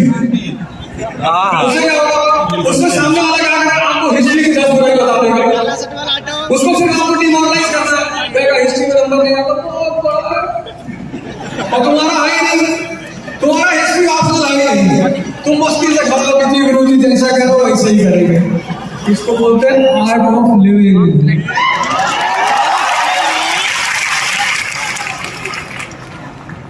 विक्रांत का सवाल है, अटेम्प्ट कैसे मैनेज करें? 1-2 बार तो ट्राई करने में अटेम्प्ट खराब हो जाते हैं और फिर अटेम्प्ट खर्च करने में डर लगता है। हम पूछते कब दे रहा अटेम्प्ट, कर पापा कह रहे हैं एक बार दे दो, एक बार दे के देख लो, एक बार शादी करके दे, चलेगी तो फिर करना, नहीं तो छोड़ देना। अरे भैया तैयारी है युद्ध की, यहाँ भेदभाव का नहीं आता, यहाँ कूद गए मैदान में तो गए। तो 1 साल आप अपनी तैयारी करिए, पढ़ाई करिए शानदार तरीके से और 1 साल प्रैक्टिस करिए। कम से कम 500 क्वेश्चन मेंस के मिनिमम। जिस दिन आपका 500वां आंसर होगा ना, उस दिन आपको कुछ सोचना नहीं पड़ेगा लिखने के लिए। और 30 क्वेश्चन पर डे प्रीलिम्स के, कितना हुआ 900 क्वेश्चन महीने में, 10 महीने में 9000, 12 महीने में लमसम 10,000 प्रीलिम्स के क्वेश्चन तुम सॉल्व कर लोगे। और कितना करना है इसमें 60। प्रोबेबिलिटी का अगर नियम लगाओ तो 70 करोगे कम से कम और ज्यादा। तो पहले साल तैयारी, दूसरे साल प्रैक्टिस, और जब तुम्हें क्वेश्चन करने में सोचना ना पड़े और लिखने में सोचना ना पड़े, उसके बाद वाला अटेम्प्ट दे दो।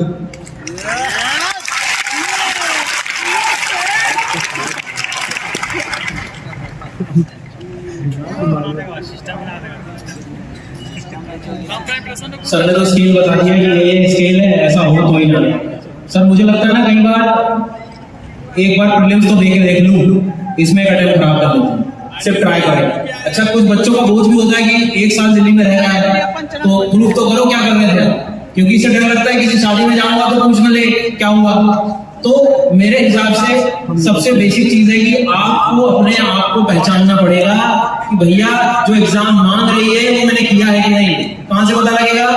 PYQs, कोई टॉपिक पढ़ रहा है या कोई सब्जेक्ट तभी बोलेंगे कि मेरा हो गया जब आप पुराने सारे पेपर्स कम से कम लगा पा रहे हैं।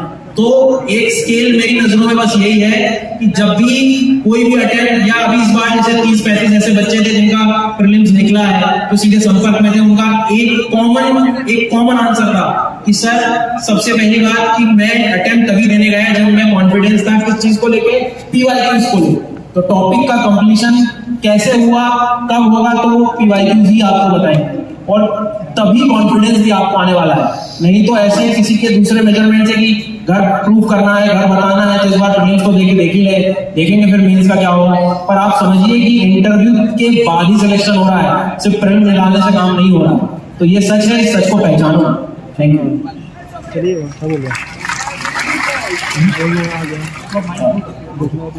बस थोड़ा सा बोलना चाहेंगे आपने एक अलग अंदाज में। देखिए, अटेम्प्ट तब दीजिए जब आपको लगे कि आपकी यूपीएससी प्रिपरेशन में एक घटना हो गई। सुनिएगा, यूपीएससी प्रिपरेशन में जब वो घटना हो जाए, जब लगे कि आप उसके बिहार और वो आपकी पटना हो जाए, तब आप सोचेगा अटेम्प्ट देना है। और वो अटेम्प्ट ऐसा होना चाहिए, ईमानदारी से पढ़ा लिखा सब कुछ किया, ईमानदारी से, शिद्दत से, और वो आपका ऐसा अटेम्प्ट हो जिसमें लगे कि यार कुछ नहीं तो ईमान तो कम से कम कहे कि हाँ कुछ पढ़ के ही दिया है। मुंह उठाए सुबह चल दिए, प्रीलिम्स का पेपर है, चलो दे लेते हैं, एडमिट कार्ड वहीं चलते चलते के निकाल लिए, पेन लेके वहां पे पहुंच के सेंटर पे कुछ लोग पेन ले रहे और वो अटेम्प्ट देने आए। Please let's not do this. अगर आपको देना है तो बिल्कुल बिहार पटना वाला रिलेशन रखिए कि एक के बिना जिया नहीं जा रहा और यहाँ पे यूपीएससी है दूसरा एंटिटी।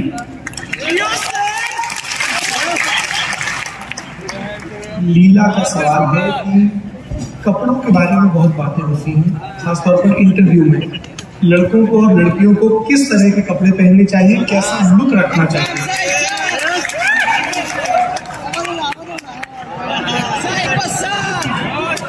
हवा में उड़ता जाएगा मेरा लाल दुपट्टा मोहम्मद।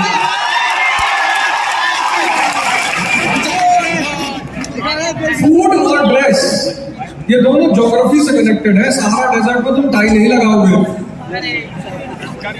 तो हर जगह का एक प्रोटोकॉल होता है। जैसे आप अधिकारी हो गए, कल आपका कैबिनेट मिनिस्टरों के साथ मीटिंग है, तो हमारा एक प्रोटोकॉल है कि हम अपना एक डिसेंट ड्रेस, टाई नॉब बंद है। तो एक तो जब लड़कियां जाती हैं तो आमतौर पर वो साड़ी पहनकर ही जाती हैं। आमतौर पर सारी लड़कियां साड़ी पहनकर, और आमतौर पर सारे लड़के अपने सूट टाई वगैरह लगा के जाते हैं। सिंपल से ड्रेस है। ब्यूरोक्रेसी, मॉडर्न ब्यूरोक्रेसी अंग्रेजों की देन है, तो वो एक प्रोटोकॉल शुरू से चला आ रहा है, ट्रेडिशन, तो वो ट्रेडिशन चल रहा है।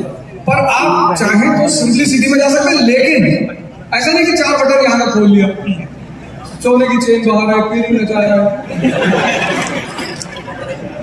तो ड्रेस आप ऐसा पहनिए कि आपसे ज्यादा खाली अपने मन का खाइए और कपड़ा दूसरों के मन का पहनिए कि आपसे ज्यादा दूसरे आपको अप्रिशिएट करें।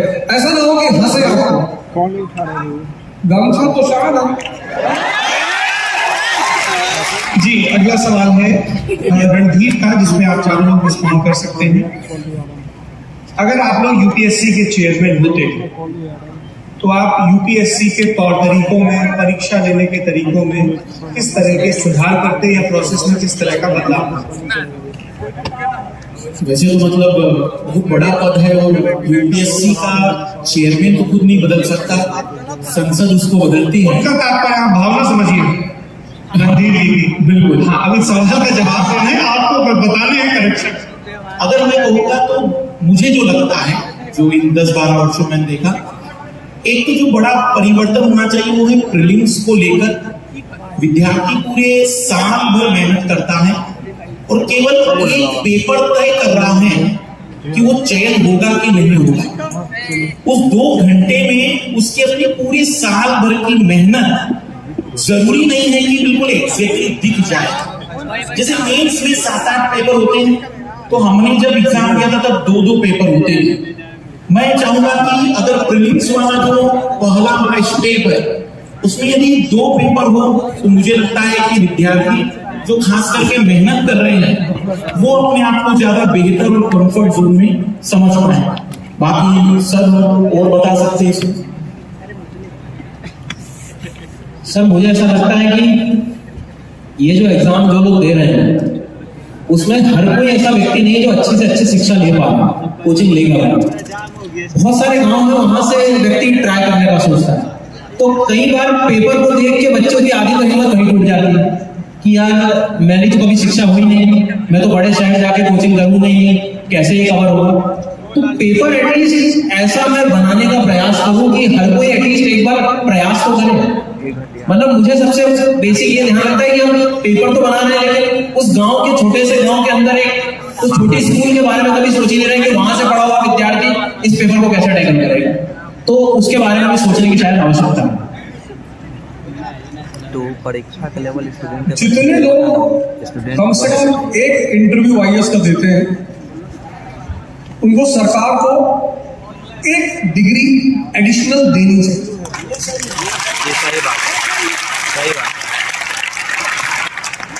कि आईएएस में स्टेट सर्विस कमीशन को भी जोड़ा जा सकता है कि जो लोग इंटरव्यू दे रहे हैं, जैसे हमारा चंद्रमौली साहब 4 इंटरव्यू दिए, एक एडिशनल डिग्री देना चाहिए कि अगर उसको एक मान्यता मानना चाहिए कि साहब ये आदमी इंटरव्यू तक पहुंचा है और वो इस देश में या दुनिया में कुछ भी करने की स्थिति में, तो वो जो इंटरव्यू के बाद अगर आदमी निकला तो जो पूरा अंधेरा छाता है उससे बहुत सारे लोगों को बहुत सारे ये सही बात है, बिल्कुल सही। सवाल के बार-बार पूछा जा रहा है। इस साल का यूपीएससी प्रीलिम्स बेतुका था, तुक्केबाजी को प्रमोट किया गया, सीसेट का पेपर आईआईटी और कैट के लेवल पर था। ये इस तरीके से सडन चेंज कैसे कर देते हैं और तैयारी कैसे करें नॉर्मल, उसका भी एविडेंस चला गया। नहीं यार, ऑफिस में जो बॉस होता है तो जब वो देखता है कि बहुत सारे लोग बैठे हैं तो कोई ना कोई काम ही दे देगा कि यार बाहर जाके गिनो कितने रिक्शे वाले गुजरे हैं। सही बात। अब यूपीएससी ऑटोनोमस बॉडी है, कोचिंग इंस्टीट्यूट तैयारी करा रहे हैं, फिक्स पैटर्न पे क्वेश्चन बना रहे हैं, आखिर एक निश्चित संख्या मेंस लिख रही है ना, तो पेपर तो था ही बेढंगा, लेकिन जिसका मन शांत था और तैयारी अच्छी थी वो फिर भी मेंस लिख रहा है, क्योंकि युद्ध में जो सबसे बड़ी जरूरत है वो है शांत मन की। तो पेपर बेढंगा रहा होगा, सही बात है, बहुत लोगों की किस्मत भी काम कर गई होगी, तो मैं तो यही अपील कर सकता हूँ कि इस तरह का पेपर भविष्य में ना बनाया जाए, लेकिन फिर भी उससे ज्यादा मैं प्रतिस्पर्धियों से अपील करूंगा कि वो इतना शांत रहे कि पेपर कुछ भी हो वो उस लिस्ट में रहे जहां उन्हें एग्जाम देना है।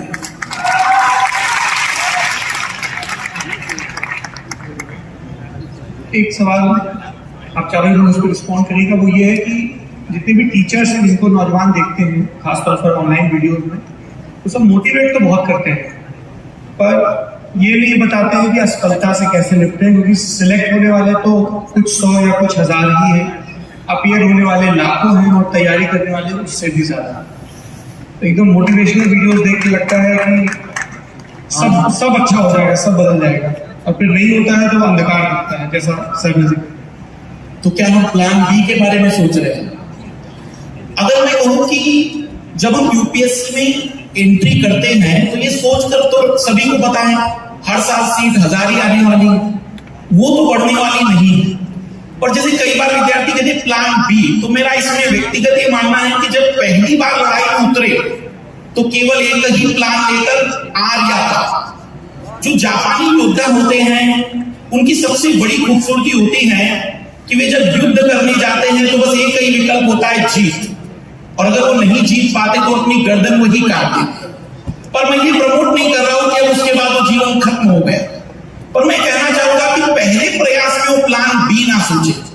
जब अगर उसे लग रहा है कि पहला प्रयास वो सफल नहीं कर पा रहा है तो मेरे हिसाब से फिर उसने प्लान बी की तरफ सोचना चाहिए। लेकिन जब वो पहली बार लड़ने जा रहा है तो केवल एक ही लक्ष्य है, और वो है केवल और केवल इस परीक्षा में सफलता। सर ने 2 क्वेश्चन पूछे थे, पहला ये भी पूछा था कि क्या चेंज होना चाहिए, और ऑनलाइन वीडियोस के बारे में जो सर का कहना था। 2 भाग में इसका जवाब देते हैं। पहला, changes are required in UPSC pattern. Number 1, आप प्रीलिम्स को अगर देखें इस समय, जीएस तो फिर भी हम लोग खींच कर ले जाते हैं, पर सीसैट आप हमें मैथ्स का क्वेश्चन देंगे, इंग्लिश का देंगे, हो सकता है हम कर भी लेंगे, पर हमें नहीं लगता कि शायद किसी गांव से कोई एक ऐसा छात्र है जिसने इन चीजों को बहुत अच्छे से देख रखा है, वो सीसैट के वो मुश्किल क्वेश्चंस को, जिसको बाद में जब हम लोग बैठ के की निकालते हैं तो हम लोग भी अपने बालों को खुजलाते रहते बैठ के कि ये क्या पूछ लिया। वो स्टैंडर्ड या तो कम करिए, या फिर कहीं ना कहीं जो भी क्वालिफाइंग मार्क्स है आप पेपर के जो भी आपका अगर हार्ड है तो उसके हिसाब से सेट करिए, अगर इजी तो उसके हिसाब से सेट करिए। अभी फिलहाल भी ये लग रहा है इस बार का भी पीटी पेपर देखे कि सीसैट में अच्छे वो खिलाड़ी जिन्होंने जीएस पे पकड़ बना रखी थी, सीसैट की वजह से उनका शायद कहीं ना कहीं नहीं हो पाएगा। इस बार की बात है। दूसरा मेंस में आप सब जगह एक प्लेटफॉर्म पे है, जीएस, एसए, एथिक्स सब एक जगह है। बस ऑप्शनल एक ऐसा जगह है जहां पे आप कोई एक जगह फील नहीं करता। किसी ने ज्योग्राफी ले रखा है, वो बेचारा 250 नंबर लाने के लिए अपने जिंदगी के आधा समय वहीं पे वेस्ट करता रहेगा, ज्योग्राफी। और वहीं पे आप किसी लिटरेचर वाले से मिल लीजिए, संस्कृत वाले से, वो बोले अरे जो ऑलरेडी आ चुका है 10 बार वही आने वाला है, क्यों दिमाग लगाओ इतना। और वाकई में उतना ही आता है। आप इंजीनियरिंग सब्जेक्ट की बात करेंगे 300 नंबर तक आराम से लोग पा सकते हैं। आप सोशियोलॉजी में मेहनत करके भी, I am not demotivating any one of you, अगर आप उसमें कोशिश भी करेंगे तो सोशियोलॉजी में 270, 75 इतना ही पा पाएंगे एवरेज।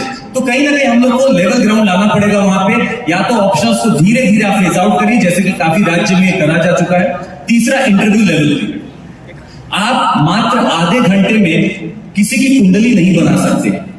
आप खुद झांकिएगा, आपने इतनी मेहनत की है 2 साल 3 साल और आप इंटरव्यू में गए, हो सकता है इंटरव्यू के सुबह वाले दिन आपके घर में किसी की तबीयत खराब थी, हो सकता है आप परेशान थे, जो भी कंडीशन हो, 30 मिनट में हम आपके वास्तविक रूप को नहीं निकाल सकते। आप उसमें इतने नंबर का अगर वेटेज रख रहे हैं, कहीं ना कहीं बहुत शायद उन लोगों का चयन रुक जाता है जो वाकई में ईमानदारी से सर्विस में जा सकते थे। चौथा, क्रेडिट सिस्टम होना चाहिए यूपीएससी में, जो आजकल के कॉलेजेस में होता है। फॉर एग्जाम्पल, अगर इंटरव्यू दिया नहीं हुआ, आप उसको एक क्रेडिट दीजिए, उस क्रेडिट का यूज करके हो सकता है अपने स्टेट या राज्य पीसीएस में उसका रिजर्वेशन का फायदा उठाए या कहीं और उठाए, क्योंकि उसने इतनी मेहनत की है। Let's not waste this youth. और रही ऑनलाइन वीडियोस की बात, तो देखिए ऐसा है कि मोटिवेशन तो जरूरी है जिंदगी में, पर कंटेंट के बिना मोटिवेशन बिल्कुल वैसा ही हालत होगा गेम में कि आपकी स्ट्रैटेजी तो बनी हुई है पर योद्धा नहीं है। आपको मोटिवेशन चाहिए, पर कंटेंट का रोल उतना ही इंपॉर्टेंट है जितना कि मोटिवेशन का है। Thank you.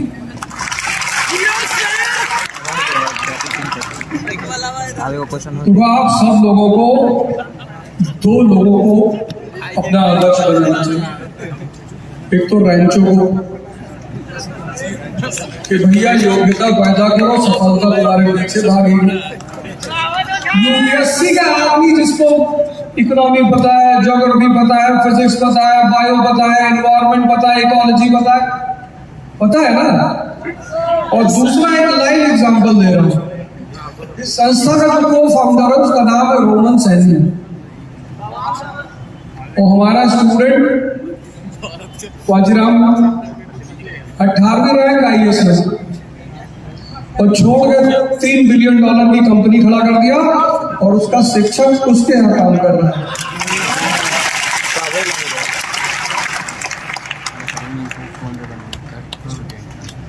तो 2 लोगों को आदर्श बनाओ, एक रैंचो को और एक रोमन सैनी को।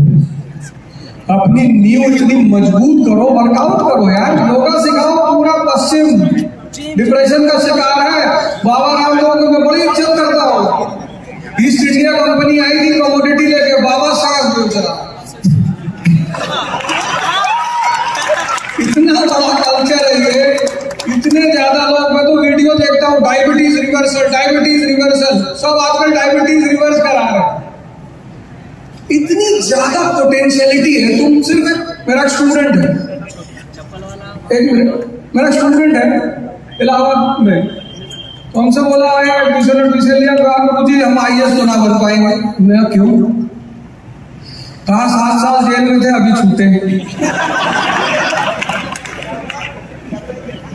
हमने कहा तो मालिक पढ़ने का है, चले यहाँ तुम्हारी क्या जगह है? उसने कहा नहीं, आपको सुनते सुनते पढ़ने की इच्छा हुई, पढ़ रहे और आईएएस की तैयारी करेंगे।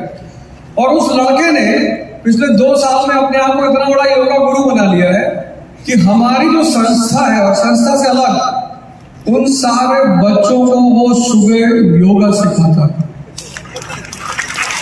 और 6 लड़कों से शुरुआत हुई थी, आज कम से कम 1400-1500 लड़के उसके पास सुबह योगा करने आते। योग्यता डेवलप करो यार।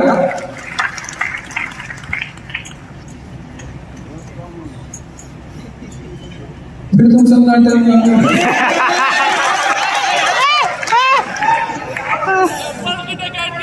एक सवाल बार बार ये पूछा जा रहा है कि चैट जीपीटी का क्या असर होगा।